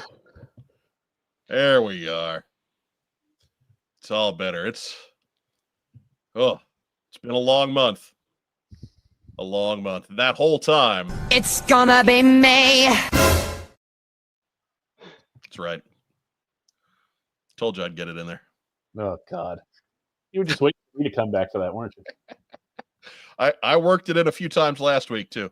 Did you? Okay. I haven't get to watch that yet. You see what I'm dealing with here? See what I'm dealing with? Well, I mean, it's a show. We have the hashtag plug the damn show. And I have a co-host who isn't even on social media to plug the damn show. So it's just, why? Somebody, Diana Davis was on our social medias this week, and somebody remarked that she plugs the damn show better than some of our co-hosts did. I said she plugs the damn show better than Rob ever has. yeah, well. Look, most social media needs to be wrapped up in a Depends. That's all I'm saying. Or thrown out with a Depends. I don't disagree with you. Yeah. Anyways, it's time for a moment with one of our wonderful sponsors. That's right, the venerable Cooko Toys. We buy, sell, and trade vintage and modern toys. G.I. Joe, Star Wars, Transformers, Marvel, DC, and more. Located in beautiful downtown Kokomo, Indiana, we are open every Wednesday through Saturday from 12 to 5. It's a theme park of nostalgia. Join the thousands of people who have traveled from all over the Midwest for over a decade to buy and sell with us. Get your geek on. Erik Arana, you're from Kokomo, Indiana. No. No, didn't you live there for a while? Okay, all right. My mom lived there when they were building one of the factories. She worked for a company, a big construction company. She lived there for a while I was in college. It was pre-Kokomo Toys. Right. So I had been there and stuff a number of times before, and then when Todd and them opened the shop, I was like, oh, that's kind of weird that this like crazy big awesome toy store opened up in this small town that my mom like lived in temporarily for a couple of years. But man, I love it. Whenever we drive like across country for something, we almost always detour down to Kokomo. Yeah, man. If we can. Get on out this way, man. We're only about maybe 35 minutes, so. Yeah, it's been a while since I've been to the Midwest, actually. That's for the best in most circumstances, but yeah. Not when it's in terms of Kokomo Toys. Yes. I do need to make a visit out that way. I owe them some donuts. Got to give the mayor and the boss some donuts. Yeah. Especially the last time I was out, I missed them because they are actually opening a second, like a satellite location in one of the local flea markets. Oh, nice. And so Todd and Amber were working there, setting that up. And so I brought in donuts for the rank and file. So I'm sure that no, I mean, not really. Well, Charlie Garrison does. Maybe Gay Old don't. But the rest of them sure don't. And but they got all the donuts. So and what's more, I was bringing them what voted the best donuts in Indianapolis. And so yeah, I imagine that my next visit is very much anticipated because they know I'm bringing the good donuts. It's I'm a little. It's kind of one of those that like I expect to get attacked when I walk in the door. Everyone's just clamors for donuts. Doug Dello notes that it's donuts for beachheads, and that's not entirely wrong. Not entirely.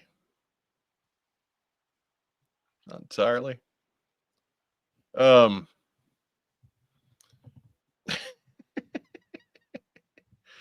Oh, I'm sorry. I'm going through live chat still. Firefly notes that we're all closer to that age. You might think about a Depends sponsorship at some point. Yeah, maybe.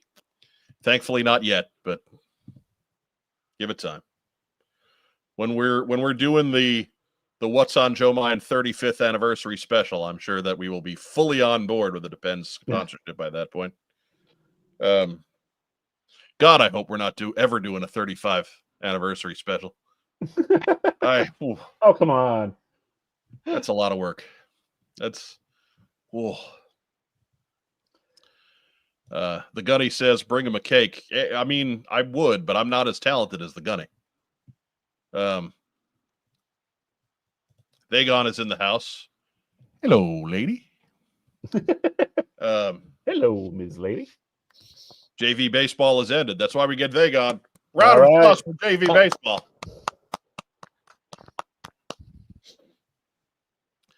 So, Erik Arana. Yeah.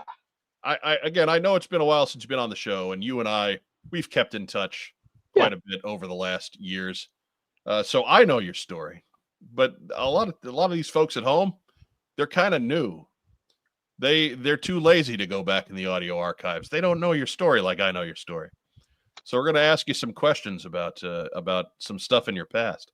Okay. Not the terrible things. We want to talk to you about when you worked and designed at Hasbro and for G.I. Joe and all the nice things.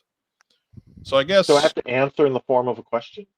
If you want to. That seems like a lot of work. Yeah, it's not a game show I'm good at, so. Yeah. But so you made mention earlier. You made reference to going to college at Savannah College of Artistic Design. Art and design. Art and design. Okay, I'm sorry. So how'd you get from there to Hasbro? What was that part of your journey? That was kind of a mistake. I was trying to break into. I was living in New York and trying to break into comics as an inker, and hopefully I also wanted to be an editor and eventually writer. But while I was doing that, I started some helping out with some Hasbro stuff here and there. Erik, not to break you up there, but you might want to stay closer to your phone a little bit. There you go. Okay, sorry. So yeah, I started. You're right on the edge of the bubble. Yeah, I started helping out and doing some Joe design for another designer who needed help because they had taken on too much work. And I think at that point, when that started, I was also working in Wizard magazine. I was just running their warehouse. I wasn't targeting myself. It was just kind of this weird, I always make the joke that I kind of tripped and stumbled into toy design, but it was a good trip, so I stayed there. And right. Then moved up to I moved from New York to Massachusetts, started doing more and more work for Hasbro, doing my first official job was Blowtorch for the 25th anniversary line. Then I did a bunch of Star Wars stuff. Then I started doing more and more G.I. Joe stuff again. Then Trina started helping with the G.I. Joe stuff because it started coming in so fast because 25th exploded. And they needed help on that, and then. And again, for the folks who are new, Trina is, of course, your lovely wife.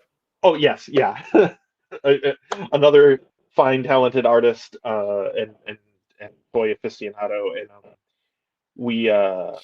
the 25th anniversary line had exploded, and then Rise of Cobra was coming, and we all remember Rise of Cobra was this huge amount of toy product. So I think at one point, Trina and I were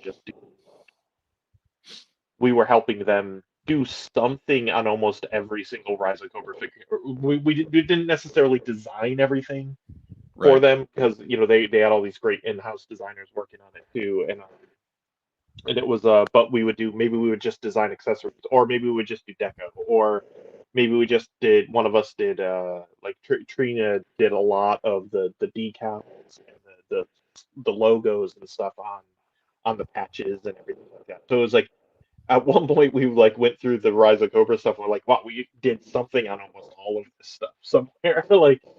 And then some of them we did a lot. We would do the design and the deco and especially on some of the figures and stuff. That was a lot of fun. And then and this was my goal at the time was I wanted to do we wouldn't turn down any freelance work. So even if it meant we were staying up all the time doing this, the goal was to have them paying out so much to me that it would be stupid not to hire me. Right. So I just started, I was doing stuff. You're actually offering them a discount by being on the payroll. Yeah, so I was doing stuff for Star Wars. I was doing stuff for G.I. Joe, and it kept growing and doing more. And then sure enough, they eventually called me, and I interned. I I wasn't an intern because I wasn't in college anymore. Right.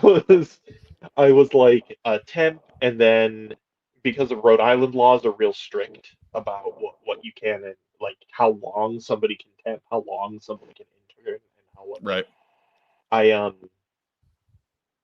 was like a temp, and then I was a consultant, and then like they had to keep changing my title, Right. and and every time they changed my because they couldn't hire me yet, like, and every time they changed my title, I would get a new email. So I had this string of E Arana, Erik Arana, Arana, like I had this string of emails that they, because every time they changed my title, they had to change my email. Right. So or I would have to go home for like 2 weeks, and so in that 2 weeks I would freelance like crazy, and then I'd be back in the office. It's like so it was just like this crazy weird couple of years, and then eventually, yeah, they hired me, and when I got hired, I was moved to Star Wars. So I was specific fan. So, what you have anything cool from that Star Wars run that folks might have on their shelf right now? A couple of my favorite pieces that I did on that was there was a miniature Yoda starfighter, Jedi starfighter that I designed, and I got to actually create and design the vehicle itself because it was not a thing that existed Right. in the movies. So it's it very much looks like a Jedi starfighter from the movies, but I changed a lot of the details and stuff. We got to kind of play with things. It had like the warp ring kind of engines that like swung out from underneath it. And my favorite thing it had was because the Yoda figure, the Lucasfilm let me put the weird little gold Jedi headpiece that Anakin and Obi-Wan wear when they're flying the ships. And they let me put that on Yoda, which I thought was hilarious. Right. And I designed Yoda had what I was calling the Jedi seat, the Jedi booster seat that fit into the cockpit of the vehicle, so it would boost Yoda up a little bit. But then you could take that seat out and put a normal sized figure in the ship. So the Jedi booster seat was like that was like one of my favorite things I got to put onto any of my Star Wars items. And I'm so happy that the reason I asked that question is so you would go there, and you went there with no prompting. That is my favorite part of this entire episode. It's one of my favorite things that I ever got to design, actually. And my other thing that I did one of those years on Star Wars, I did like 180 something items or something that I managed. Like it was this crazy deluge of product that we were putting out at the time. And this was like at Clone Wars height, the show and stuff like that. And I think they were just, they had just put out re-released Phantom Menace in 3D, and that's why it did so badly that they canceled making the other two in 3D. Right. But yeah, the other figure that I'm most proud of, I think, in all of my Star Wars run was I got to get a new really nice Mara Jade out. She's up there in my top 2 or 3 favorite Star Wars characters, and I was really happy to get that figure out before I left. Good. And so the path to G.I. Joe, was that something that you volunteered for, or was that something where you got just reassigned? So it was weird because I most of my G.I. Joe stuff I did as a freelancer. So I would do a lot of designs and stuff like that, but it was either for John Warden or Richard Woodhouse. Almost all of it was for John Warden and Richard Woodhouse. And then when I was still like a temp consultant or whatever they wanted to call me, I was on exclusives And when I was on exclusives, I was doing exclusives for Transformers, for Marvel, for Star Wars, for GI Joe. So a lot of the Joe stuff I did was the exclusives, like the Walmart, the Toys R Us, Pursuit of Cobra, Arctic Shipwreck, and Rescue Doc, or which and all of the exclusive stuff I worked on with Wayne Park, who's another great designer at the time, and he and I worked on we did the Resolute 7-packs, we did the Dreadnought and the Slaughter's Marauders 7-packs. And then we did tons of stuff that never came out. All these 2-packs, the Budo and Dr. Mindbender and the Nano Bat, and there was like a Crocmaster at one point. We had all these crazy things that we did. Oh, we did the repaint of what's the water moccasin called later on? It's I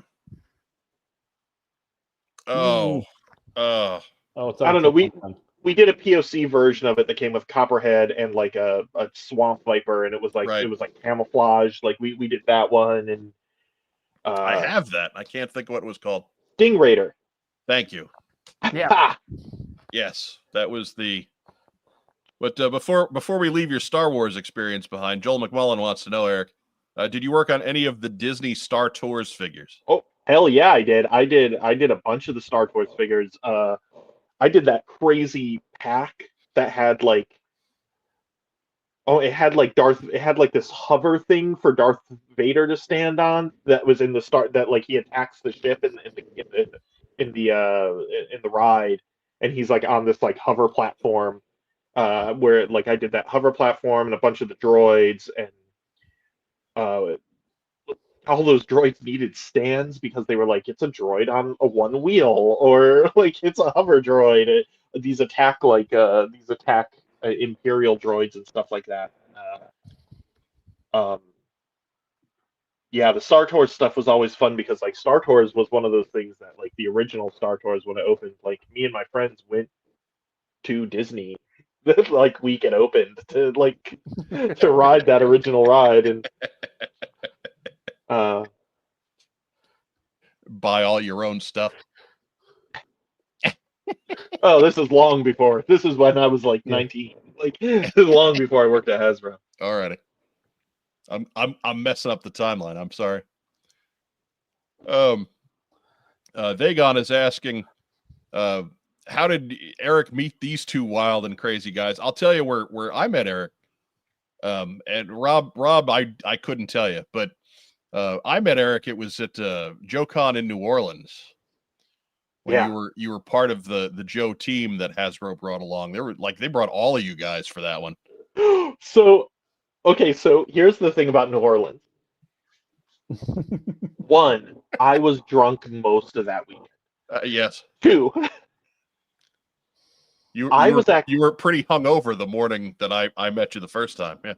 I had gotten like 2 hours sleep because me and my buddy Tim, we were out drinking like all night. Like I remembered I turned to Godso after meeting you. I was like, this guy, he understands the assignment. I'm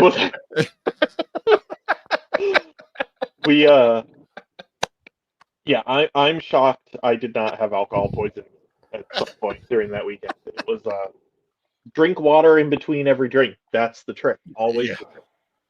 Bottle of water in between. Right. It's not so much pace yourself. No. That's for cowards. But you do need to stay hydrated. Staying hydrated is key. But I actually was I was on Star Wars at that point, actually. I actually had put in my vacation. I had put in vacation time so I could go to JoeCon as a fan, even though I worked at Hasbro. Right. So and then like for weeks before JoeCon that year, because that was the year that wasn't the year that Retaliation came out, but it was the year it was supposed to come out, I think, or the trailer had just dropped. I believe so. Yes. Yeah, and my friend Dave Proctor was working on the Dio with John Warden at Hasbro for the con. I ended up helping them do this Dio. Like the three of us built this crazy Dio, that crazy 3-way triptych Dio that had like basically scenes from the movie in it. And we went nuts. We literally pulled like multiple all-nighters where I would literally walk home because I literally live across the street from Hasbro, and I would walk home, shower, eat something, and walk back to work and start my Star Wars work. Like I literally was staying overnight and with Dave Proctor, and we were just hammering out this crazy diorama for the con. And then I took my vacation time and I flew down to New Orleans, and I got there, and it was like there weren't enough people. Like Warden was the only designer there, and Daryl DePriest, was like he was there with like a junior marketer or something like that. They were all, but they were like, they got there and they were like, oh my god, we don't have enough people, and I just happened to be there, so I just started helping out, and I ended up helping out and working the whole con, like doing like helping them with all this stuff. And when I got back, my boss on Star Wars, who was a prick, he pulled me into his office and reamed me up and down because G.I. Joe wasn't my brand, and I shouldn't be working on it at all, and I shouldn't have done all that. I shouldn't have been, doing that. And I'm like, I'm helping the company. Like, I don't know what you're doing. Right. But yeah, that was so I got in trouble for that weekend, and I didn't care because it was fun. Right. He was probably just upset it was coming out of his budget. Well, it didn't though. I was there on my own. I paid for my tickets. I did all of that on my own. They didn't. None of it came out of his budget at all. Like, so it was literally just, I don't know. There are times in life where there's somebody who you meet and instantly they dislike you for no reason, and that was one of those times. Yeah. Amazing how often that happens at work, right? Yes. That Ben Conway says, "See you in NOLA." Oh yeah, I missed that one. I heard it was legendary. That is the truth, man. If you were at that New Orleans JoeCon, that second New Orleans JoeCon, and you don't have a story, you spent the entire weekend in your damn room, and I don't know what's wrong with you. That was a nuts weekend, and that was the first time I met a lot of the guys that I've become friends with for all this time. Yeah, it was as far as meeting you guys went, it was I forget if it was Gary or Justin who introduced, like, the three of us, Gary, Justin, and myself, went toward, like, we knew Daryl a little bit, and I think Justin said something about, hey, we do this podcast because we were already doing What's on Joe Mind by that point, and it just turned into the guided tour from Daryl DePriest, and we're shaking everybody's hand. And there were, there's the whole gang of you folks there who, your gang at the time, who we can't legally talk about a whole lot tonight, but shaking hands and again, being impressed by Erik's ability to put drinks away. And I don't have that ability anymore. No, it's gone. We were young men then, Erik. We were young. Yeah. We are not young anymore. Last week was a big momentous birthday for me. I'm not a young man. It's over. So it was the first. That was very much an eye-opening weekend for us and for this show, in that it was like, oh my God, people know who we are. Yeah. We're not just three guys sitting in our individual basements doing shop talk about toys. Like, people actually listen. Justin Bell and I have been friends for years and years before that, long before I worked at Hasbro or anything. It was Justin and I knew each other back right around. This is going back to Joe Customs early and His Tank very early. Like, we knew each other from, I think the first time we met in person was at the Disney JoeCon with the Dreadnought set. I don't know what year that would have been. 2004. Was that the one that they had the hillbilly cousins in the set? Yeah, Yes. I have that set. I didn't go to that show, but I have that set. Yeah, I believe that was 04. Yeah, and we had Katrina and I at the time, we had this little t-shirt shop in a very Florida flea market that is no longer there. We had this little t-shirt shop, and we had made all these big brawler shirts for Justin and I believe the Joe Customs crew or something. It was so there were all these brawler shirts floating around. I think there's still a decent number of those brawler shirts floating around. Ro Casas notes the Joe Customs OGs. Yeah, that's about right too. 2004 would have been right around the time I met Justin Bell. So Ben Conway asked, is he going to Joe Fest this year? He was not optimistic when I spoke to him a couple weeks ago. Yeah, I don't know. I haven't talked to him in a while, so he came out to a little show I did in New Hampshire. I think he came out. That was the last time I saw him. That was months ago. Yeah, we just had him for our 14th anniversary Arbor Day Spectacular, and I don't think he said anything about going to Joe Fest. I was trying to sell him hard on going to Assembly Required. And he seemed a bit more receptive to that. Ben Conway says, calling him now, that son of a bitch. You get him, Ben Conway. You give him some of the business for us. You just headlock him up and just bam. That son of a bitch. But so yeah, I mean, Eric, I would say that too, man. I can't do Joe Fest this year, but Assembly Required. You know, who runs Assembly Required now? That's still the same bunch. That's still Brian. Dak Nomad's floating around in live chat somewhere. He's part of that group. But yeah, it's still Brian. So okay. But I think I've convinced Joe Slepsky to join us at the What's on Joe Mind table. So of course we'll always have a chair for you. I'll have to see when it is and stuff like that. Right, that Ben Conway gives that one his stamp of approval right there. Assembly Required is acceptable. That is. Is there still a CoilCon? There is not. No. Okay, I wasn't sure. I couldn't. No, I ran CoilCon for a number of years, and then I wasn't running CoilCon, but I was still there because they would have us in as guests. Yeah. And then they just kind of stopped. We stopped hearing from them. So we ruined CoilCon. Yeah. That's what I'll say. There's another one down. What's on Joe Mind? Ruined CoilCon. That could be another shirt. Hey. I don't want to get in any trouble. I missed CoilCon. It was a good show. It really was. It really was. We built something nice there. Yeah. Gunny's asking who he brings the cake to. You don't know the cake story, do you, Eric? We'll have to tell you that after the show. Okay. But basically, this gentleman here, Dennis Fleming, the Gunny, he made us a cake. Nice. We had it sitting on our table most of the weekend. We gave it ate a good amount of it ourselves because it was awesome cake. It was good cake. And then like gave slices out to everybody who'd passed by and trusted the cake.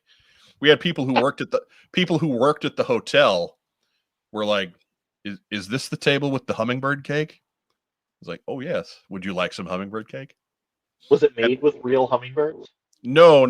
Hummingbird cake is apparently, and again, I'm going to talk about it like I'm an expert, but this was the first time I had ever heard of hummingbird cake was at last year's Joe Fest. But it's a spiced cake. It's got it's kind of like almost like a carrot cake kind of taste to it, but it doesn't have carrot.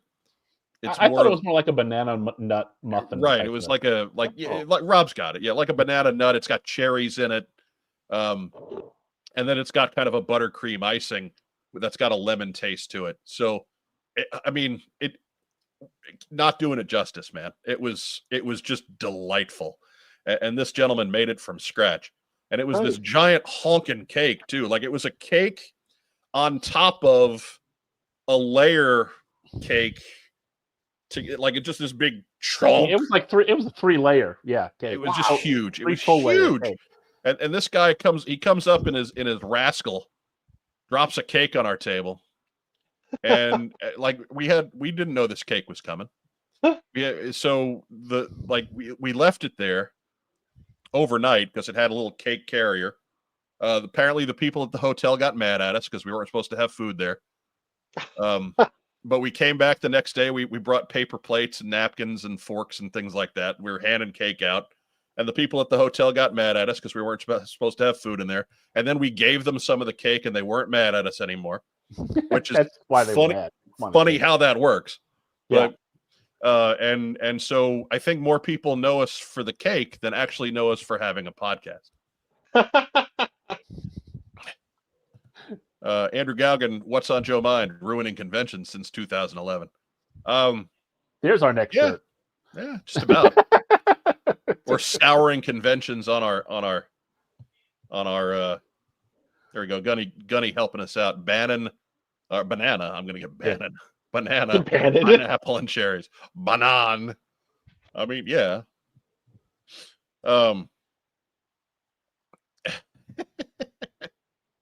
Oh my God. And so yeah, I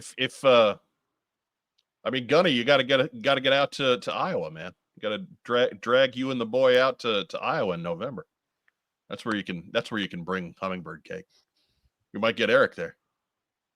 We wouldn't have to describe it anymore. Yeah. It would have to be gluten-free for me to enjoy it. But... All right. Well, that's true. I forgot about that. Yeah. Forgot about that. Usually, once you remove the gluten from cake, yeah, and then you just got flavored matzah. Exactly. Wow. I love a good matzah. Don't get me wrong, but yeah. But it is a step down from cake. Oh, excuse me. And so, I suppose we would be remiss if now we've got some of your Joe background going there. Your other great passion as far as collectordom goes. You've walked in a lot of circles with some wrestling toys that you've designed. And again, we really can't talk about them, unfortunately. But we can. I just gotta, be careful. Right. So, but again, I don't want to put you in any spots. So instead, what we'll do, we'll pivot a little bit because you and I bonded early over wrestling. Yeah. Like what dragged you into that strange world? So, I mean, obviously, Sergeant Slaughter was, So when I was little, I grew up in the South in Florida, and I would watch on Saturdays after cartoons. It would switch to wrestling. Right. And early on, it was NWA. Right. And which eventually became WWF, and not the NWA became WWF, but on television, right, it shifted to WWF, and suddenly NWA was kind of like you couldn't really find it and stuff anymore to watch on the. I didn't have cable or anything back then. At this point, it was just the 4 channels or whatever, and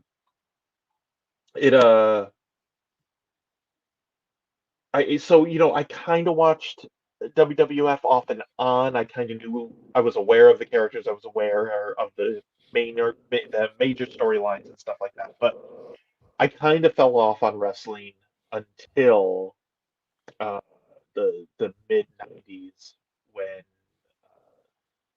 Monday Night Nitro came, WCW, started to get more and more popular, and right. Really what it was, there was 2 things that obviously drew me back into wrestling. One was, of course, Hogan's turn in the NWO, but then the other thing was what I really loved on Nitro and Thunder and stuff at WCW was the Luchadors, and I just fell in love with the entire cruiserweight division and the fast-paced, high-flying craziness that all those guys were doing, and that now is a little bit more common. Well, not so much the fast-paced, but the high-flying and stuff. Everybody does that now, but back then they didn't.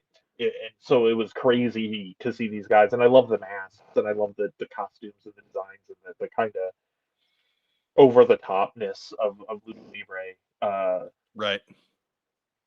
So that's really where my obsession with wrestling came, was the Monday Night Wars era, WCW specifically. So WWE, WWF, WWE, I was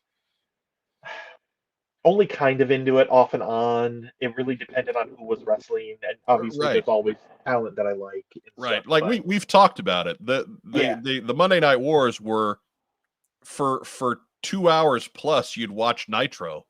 yeah, Because the undercard in WCW killed it. yeah, they were Absolutely. Like the undercard WWF was terrible. yeah, But the undercard in WCW was incredible. But then the last half hour when it was time for the main event, you'd kind of switch over or flip back and forth. Because WWF had a good main event scene, but that was it. yeah. And the WCW main event scene, sometimes it was okay, but a lot of times it was just Hogan. It was Hogan having the same fight. Like Hogan and his immediate pals. Yeah. Right. So you didn't care as much about the main events, but man, luchadors and the US title and that stuff was all just on fire all the time. The television, that stretch where Booker T has the television title and he's on every single episode wrestling and defending that title, like so good. Good. Right. And I mean, Eddie Guerrero's in there and Diamond Dallas Page is in there and Raven and his flock are in there. Yeah. And then just this gaggle of luchadors, just legends coming from Mexico to work in WCW.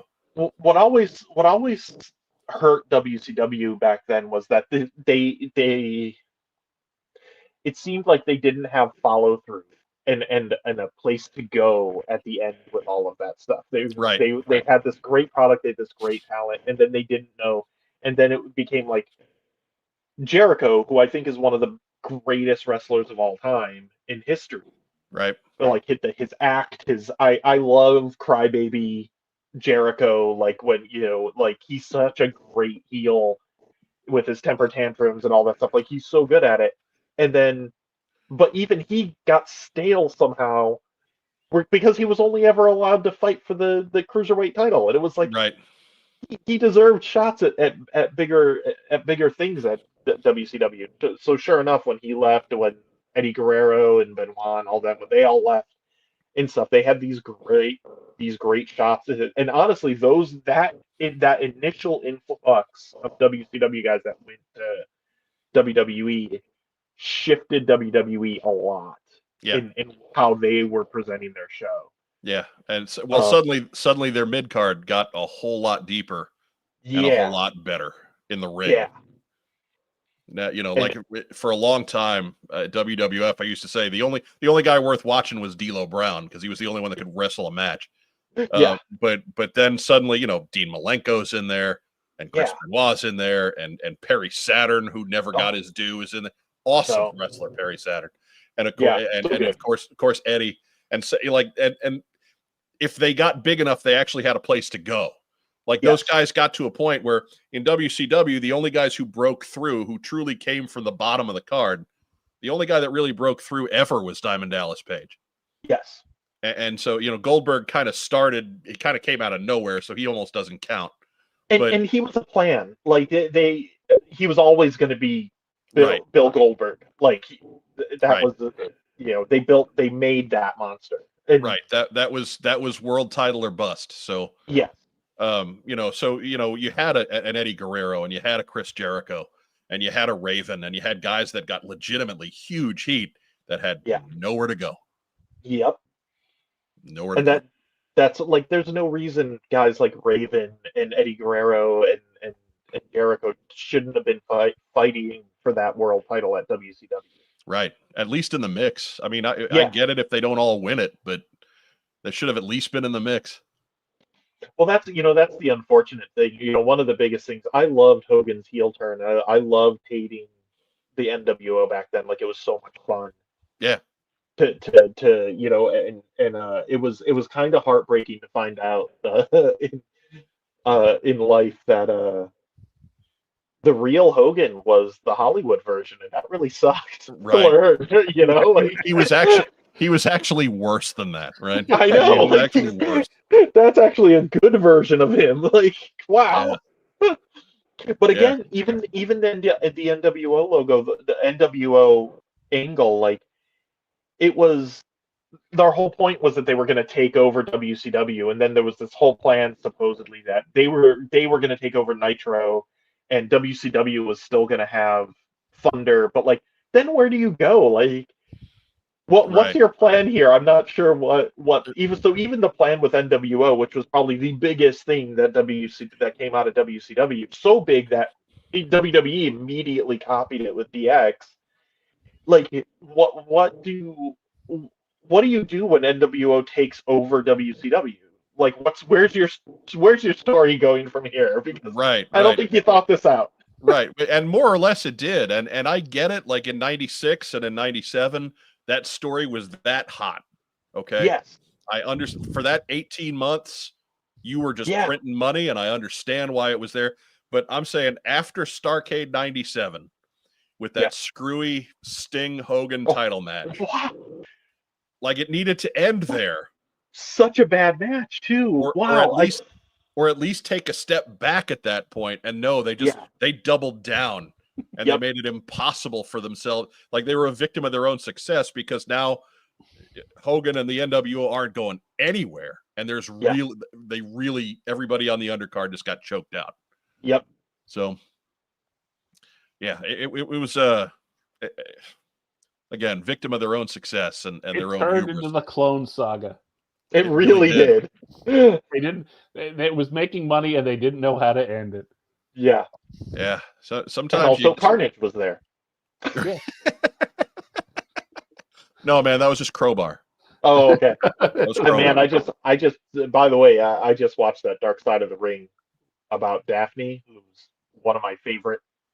She's one of my favorite wrestlers of all time, and it was heartbreaking to watch that. Crowbar's in it a lot. Actually, Crowbar was just on AEW recently. Yeah. He just did somebody's retirement match. I forget who. Yeah. But I'll give you my Daphne story. My friend Matt and my younger brother Jim and I were in the audience at WCW Sin, which happened here in Indianapolis. It was like the second to last ever WCW pay-per-view. And we walked up day of show, bought tickets. They put us on the floor. We were in the back row right by the tunnel. Like literally the first three seats in the back row. But the first people that they see when they are coming out of Gorilla is us. Nice. Like that's how close we were. And so we're watching the show. And then there's a break going on where there's something on the, some recording going on the Vision. And they come out, they pull the gate over a little bit and they throw a chair down. And I like my friend Matt is sitting on the end and my brother is in between him and me. And I'm the third chair. And he kind of looks over my brother and was just looked very uncomfortable. And I just was like, I don't know, brother. I don't know what to tell you. They don't consult with me when they're setting this stuff up. So anyways, the promo on the monitor goes on. And during that time, who comes out to sit in that chair but Daphne? Okay. And he turns and looks at me again like, uh-oh, this is again, I'm uncomfortable here. He's just giving me this look. And I look back, say hello. And famous last words. She screamed in his face so loud, I saw his hair part. Like it just like he had long hair and it just flew back on his head. I laughed so hard. I think that would have been the greatest sexual experience of my life. I laughed so hard. And then of course it was a triple threat match. It was Terry Funk and Meng and Crowbar fighting for the hardcore title. And the beginning of the match, you know, Crowbar goes down to the ring, Meng goes down to the ring, Terry Funk goes down to the ring, and she leans over the railing and screams at Terry Funk. And Terry Funk grabs her by the hair, pulls her out of the chair, and her giant ass boot missed Matt's face by this much. Like her leg swings back so she can get herself over that railing. Yeah. Missed him by this much. And so, again, you saw the hair on his head move. That's how close it was. It was awesome. And so they did a lot of the fighting back there. And we were rooting for Terry Funk simply because he would react to us when we yelled at him. Yeah. Like if say Meng is over here, I know at one opportunity he's coming up, he's got a kendo stick in his hand. And I just pointed over that way. He's over there, Uncle Terry. and Terry just he points at me, goes, and then they go and fight for a bit. So we were rooting hard for Uncle Terry. And then Meng won the match and showed up on Raw the next night. That's how bad that was booked. They put the belt on the guy whose contract was up. Yeah, man, they were to those last like 2 years were so rough. So I mean, it probably wasn't. Oh, it probably wasn't only 2 years. It was probably longer than that. Like 2000 was bad. 2001 was so bad it was kind of funny again. Yeah, it was kind of interesting watching that train wreck as it unfolded right in front of us. Like it was like, how will they disgrace themselves this week? Exactly. It became like it was like, wow, you guys really fell. You were winning and you botched it. You just screwed the whole thing up. Just the whole thing. But yeah. So, but I remember that's how we bonded early because you and we refused to accept that WWF was the best. It wasn't. No, and I will go to my grave believing that Vince Russo was working for Vince. I do not believe you make that many bad mistakes in a row for 3 years straight. And he was new Coke. Yeah, the real ones know that WCW was the stuff, and so that's damn right. I toast right there. The real ones. But I've gotten to work on a lot of those guys that I watched at that time, like Hooven Dude and Conan and Vampiro. And Vampiro is in my top like 3 wrestlers of all time. And he was fun, man. He was so good and so crazy, and he showed up in WCW at the wrong time, but he was great. Yeah, it would have been so much better if he had been able to come there a couple of years prior to that. Like, but he had a great run at WCW. Like he had some good stuff. I mean, he had a win over Hogan. Like that's unheard of. As poorly as Vince Russo was at writing. Yeah. I'm not going to sit here and tell you he was a terrible booker. Oh no, there were some. He even had some good ideas. It's just again no follow through. No real like where are you taking? How you got from point A to point B oftentimes didn't make any sense. But everybody was busy. Everybody had something to do. Yep. And sometimes new guys got to fight for belts and important things and get main events and Vampiro was one of the beneficiaries of that. Yeah, there was something to be said about the concept of the New Blood versus Millionaires Club. It's just those names didn't work for what they were, and there were some people who were on each group that should have been swapped. Like there was They were neither group was heel or face. Exactly. Right? So you had heels and faces on both of those groups. And that didn't make any sense at all. Yeah, that's where that fell apart. Like, but from a concept idea, like having the younger guys who want to get pushed and are being held back, claiming they're being held back, like that's a great idea to have. This huge company-wide feud going, but right. I mean, WWE got that one right actually with the Nexus until they stopped getting it right. Yeah, that seems to be a theme. Yeah, and it seemed to happen a lot at the time. Like WCW would do something and they would almost have it, and then WWE would go, "That's a good idea. we're going to do it right. And then eventually it would fall apart. But I guess, I mean, eventually all those things fall apart. Like, right. you can't keep going forever. But, right. But anyways, to bring us back around before we turn off our entire GI Joe audience. yeah. Your own personal preferences, man. You said you went back to collecting O-ring stuff. Yeah. Was there anything specifically that you just that you're collecting in that group, or something that you've never had and always wanted, or what's the goal there as far as collecting O-ring Joes?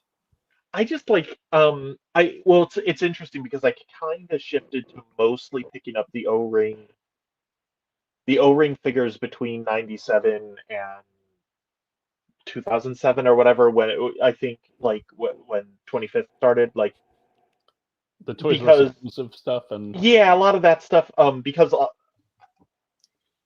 a lot of the actual vintage stuff is starting to break down, the early vintage stuff, and cracking and breaking and falling apart, and that, that's just chemical breakdown in toys. Right. That happens. It specifically there are specific things that is happening too, but in my collecting is what I found out is there's a lot of that happening in those that 97 to 2007 era stuff. Like all those comic pack green shirt guys, they're like made out of like 1,000-year-old terracotta or something, because those, if you open one of those, you can open a completely fresh one, and if you turn their head, just crack right down their chest. Like, it is like, they are like, those figures are made of like that, like fake glass they use in wrestling. Like, yeah, there's age glass that they're breaking bottles over people's heads. Yeah, exactly. Like, for the record, I'm looking at the live chat from when we were talking wrestling, and they're all concerned about Rob, because Rob has no input on 90s wrestling whatsoever. Really, Rob, you all right there, man? You awake? Hey, he's fine. He's used to this. We talk about what the guest wants to talk about. Joel McMullen wants to know, Eric, did you ever have an attempt at sculpting, and if so, how did it go?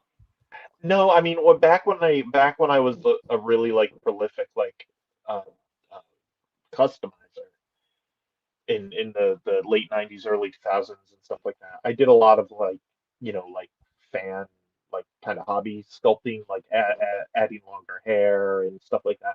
But it was never, I was only okay at it. It's not that three-dimensional like thing isn't my thing. I'm more of an illustrator.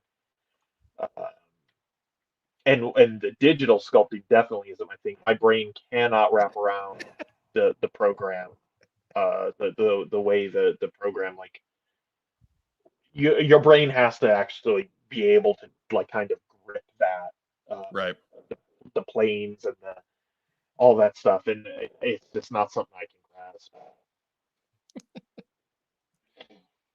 But and so I guess I forgot what I was going to ask you. I'm sorry, but as your own personal favorites, I know we've talked. My Beachhead collection is getting legendary. Racktime Rob is, of course, he's a Snake Eyes guy. He's basic, but I'm not going to have the tub of 200 Snake Eyes, because that's expensive. That would and that's just one of each. Yeah, right. That's not even army building. Right. That's how about yourself, man? What's the character that you just drop everything for? And my two favorites have kind of always kind of revolved around Stalker and Spirit. And I wish there were some better Spirit figures. I did the POC one with Wayne Park again, and I was always real proud of that. But that was one that Wayne and I went back and forth quite a bit on what he was supposed to be, and a lot of the other guys there really wanted him to be pretty much straight up Billy from Predator, and I kept trying to push him in kind of these other directions, and he went through a lot of like changes even in the build. I think like D-Class has shown like some of the early kit bashes we had put together, where he had different arms, and he had like the Recondo arm that had the wrap, and we had turned the wrap into like, it was like we made it like gauze, like it was white, and there was like an overspray of like blood coming through it, like Spirit was injured. And we had, but then when we actually went and cracked some figures apart and tried to put those arms on the figure, they didn't fit, right? Because the engineering was slightly different, so we ended up having to switch his arms, and then we lost that kind of cool, like he's injured type of thing. And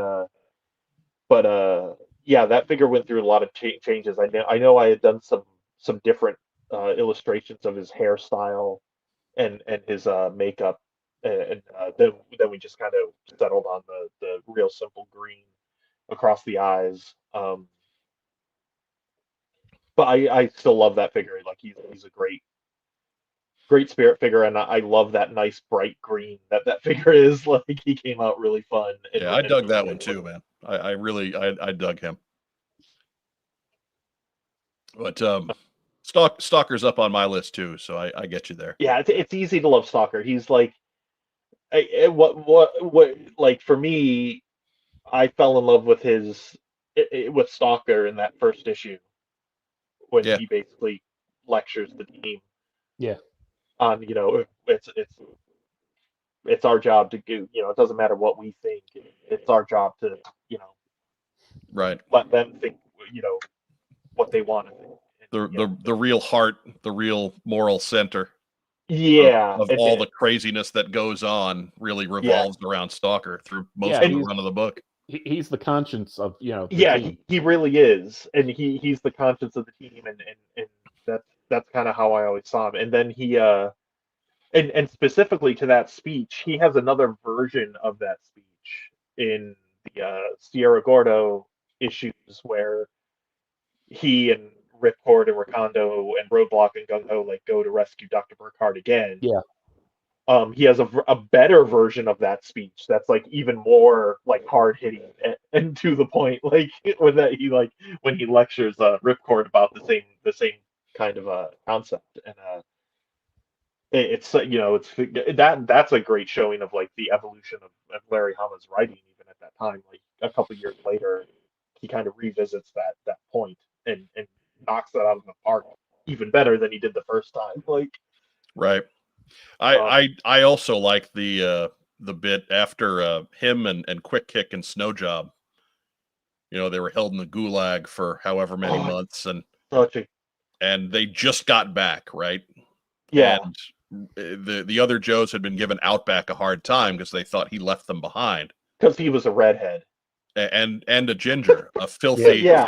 Exactly. Like, sorry, obviously he had no soul. Like, that would work so much better if Honcho was here. Like, to apologize to all the redheads right out the world. We're sorry. We don't actually think that. Like, we don't mean it. We're just saying. Imagine if the Joes were just that bigoted. Like, oh. But they are immediate. Despite being emaciated and broken and beaten down, there was just a whiff that Outback had been treated poorly, and they were ready to throw down. Yeah. Like they were, and Outback, of course, jumps in and says, "No way, the Joes are made out of better stuff than that." Yeah.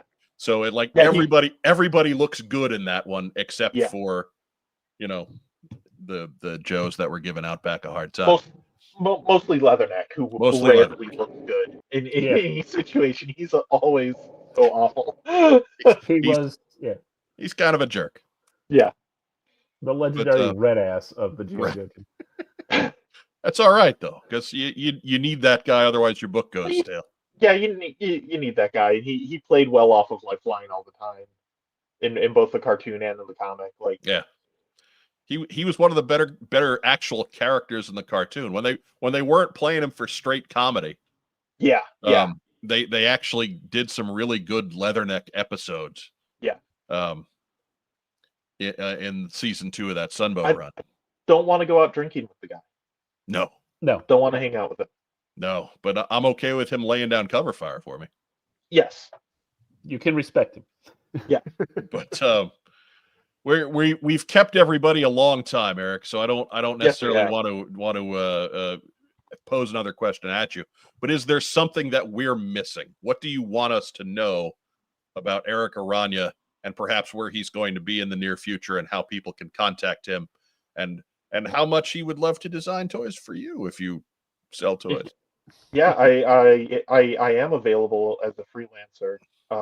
I am kind of booked up for the next few weeks at the moment. I'm doing some work for another upcoming O-ring Kickstarter line. I did a lot of work for Darren Howlett's awesome Ninja Hidden Force Ninjas of the Hidden Force line. I did a lot of, well, no, I'm sorry, not the Ninja line, but the Chaos line. I did a ton of awesome accessories and stuff. So hopefully when that goes back up on its like kind of second try on Kickstarter, people will see a lot of that stuff because it's Darren kind of let me go kind of nuts on the accessories. So he mentioned that when he was here. Yes. Yeah, I had a lot of fun and I went a little crazy and but there's and I've done some stuff off and on for both Eagle Force and Monster Force. And I'm working on my own thing, but I'm not ready to reveal or talk about it yet. Probably be a few months before that's ready. We'll give everybody a hint. I can't. Oh yes, there it is. That's exactly it. It's that guy. It's just that guy, not the Depends. It's just him. He doesn't get the Depends this time around, so he's not going to have that same smile anymore. Look at you thinking I was going to drop something for real. Come on now. Yeah. But he hasn't told me anything, folks. He hasn't told me shit. I've been really playing it close to the vest. It's a concept I came up with a few months back, and I've been furiously writing on it, and it has just been it was one of those things where the lightning went off in my head, and it just started pouring out of me. Like it's just crazy and weird and strange and not military at all, but it is kind of a lot of fun. And I will be at Joe Fest. I'll be part of the Artist Alley group. I'll have some stuff with me that I've worked on to sign and sell if somebody wants it, but I really don't have much left, and I've been having trouble finding it at decent prices to pick up and resell. But what I will have with me is I've been going through a lot of my old G.I. Joe control art that I did for 25th, POC, Rise of Cobra, stuff like that, and I've been redrawing it and making these nice prints that have they kind of have a unifying frame, and they've got the year I worked on them and the what line they were from and everything like that. So I'll be selling prints of those that control art and stuff for things like Arctic Snake Eyes and the Dreadnought pack, the Resolute packs, the stuff like that. So that should be. I hope fans like that kind of thing, like these prints of. And I kind of, like I just said, I set them up to be these nice things that you can put on a frame and have them up and look nice. So. Excellent. We'll keep rolling, man. We got momentum. So you got anything for shout outs? Oh wow, I didn't think about shout outs very much. We've talked a lot, man. It's okay. I get it. Yeah. I did not consider that so much this round. So anything? Yeah. Not even the wife and kids. Come on, man. They're all right. I see them every day. They're not. You still here? Yeah.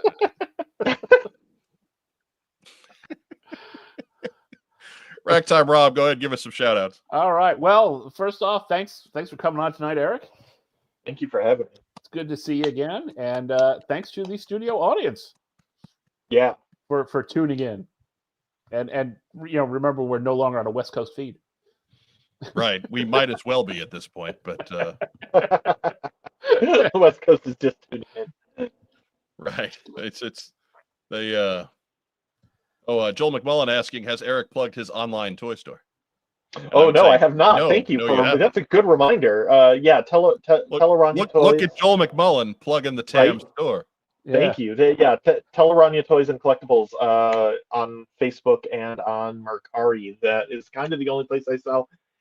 If you see anything on Mercari that you want and you want to reach out to me separately and avoid Mercari charges, I'm fine with that. But so yeah, but yeah, I have tons of stuff. I bought a giant collection a couple months back. That was literally 2 pallets worth of vintage toys, and it is the amount of stuff that's on my page is kind of crazy at the moment. So also in my house. So help me empty my house. Yeah, help me empty my house, please. Again, I know the feeling there. Yeah. Jake Rose asking for a link. Again, you'll find him on Facebook and you'll find him on Mercari. So there's not so much a straight link on those. Yeah. But and there's the name. I've got it on the screen. Tell Araña Toys and Collectibles. There, Joel McMullen doing us a solid. Doing Eric a solid. Yeah. You were probably nice to him in Colorado or something.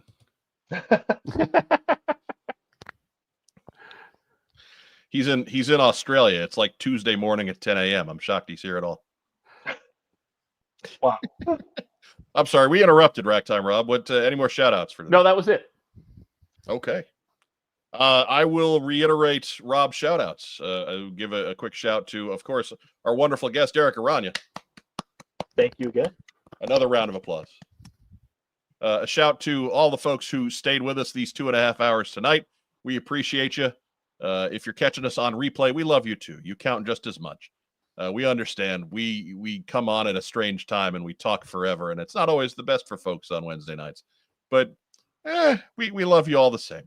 And if you're catching us on audio only, you too, man. You count just as much. Just please, however you partake of what's on Joe Mind, please give us at least a couple seconds. Head over to YouTube, like the video, subscribe to the channel. Maybe once in a while, if you don't watch us there, maybe just click on the play button and then go to bed and let it play while you're sleeping in bed or something. Cheat the system. That's what I'm saying. Cheat legally. It's free. Doesn't cost you a thing. If you do happen to have a couple of bucks laying around, we do have a coffee account. The link to that is down below. If you are a monthly subscriber to our coffee account, we do get you in the closing credits every week. So your name will be listed there among the stars. I think there's 23 of them at this point. There's lots of folks. Each with a snappy nickname. Right. Everybody with their own snappy nickname. If you want a snappy nickname, tell me what it is. I'm some of those folks I don't know, and I wrote them really crummy nicknames, and they don't give me new ones. Some of them I wrote really great nicknames for, but I can't promise that for everybody if I don't know you. So if you have a nickname that you want, we'll put it up there. We will. I swear it. I do all the production. Rob does nothing. Nothing. I work for a living. Shiftless layabout. He's about to go on his summer break. We are so soon. We are so close. Give a shout out to our wonderful friends and sponsors at Kokomo Toys. Really quickly, we'll sing the theme song. Kokomo Toys. Kokomo Toys. You're a little off key there, Eric. Never going to remember that. All right. It's a lot of words. I guess. Kudos to Todd and Amber. I know they lost one of their little fur children this week. Little Hilo the Basset Hound has gone on to that the great Basset Hound farm in the sky. But he had a good run, long life for a Basset. So I remember, and he was just a little fuzzball trying to eat my shoe. So I'm kind of sad about that myself.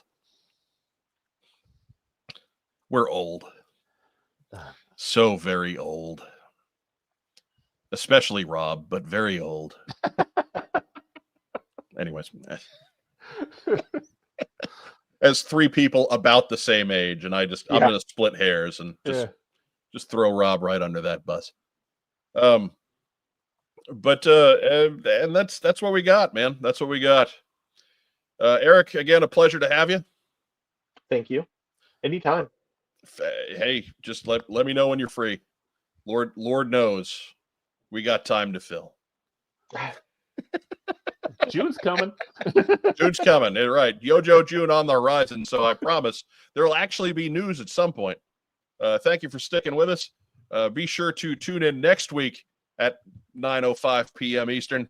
We'll be here with another episode of What's on Joe Mind. Until then, have a great rest of the week. As our friend Vagon likes to say, stay safe, and if you can't, be careful. Yo, Joe. Bye.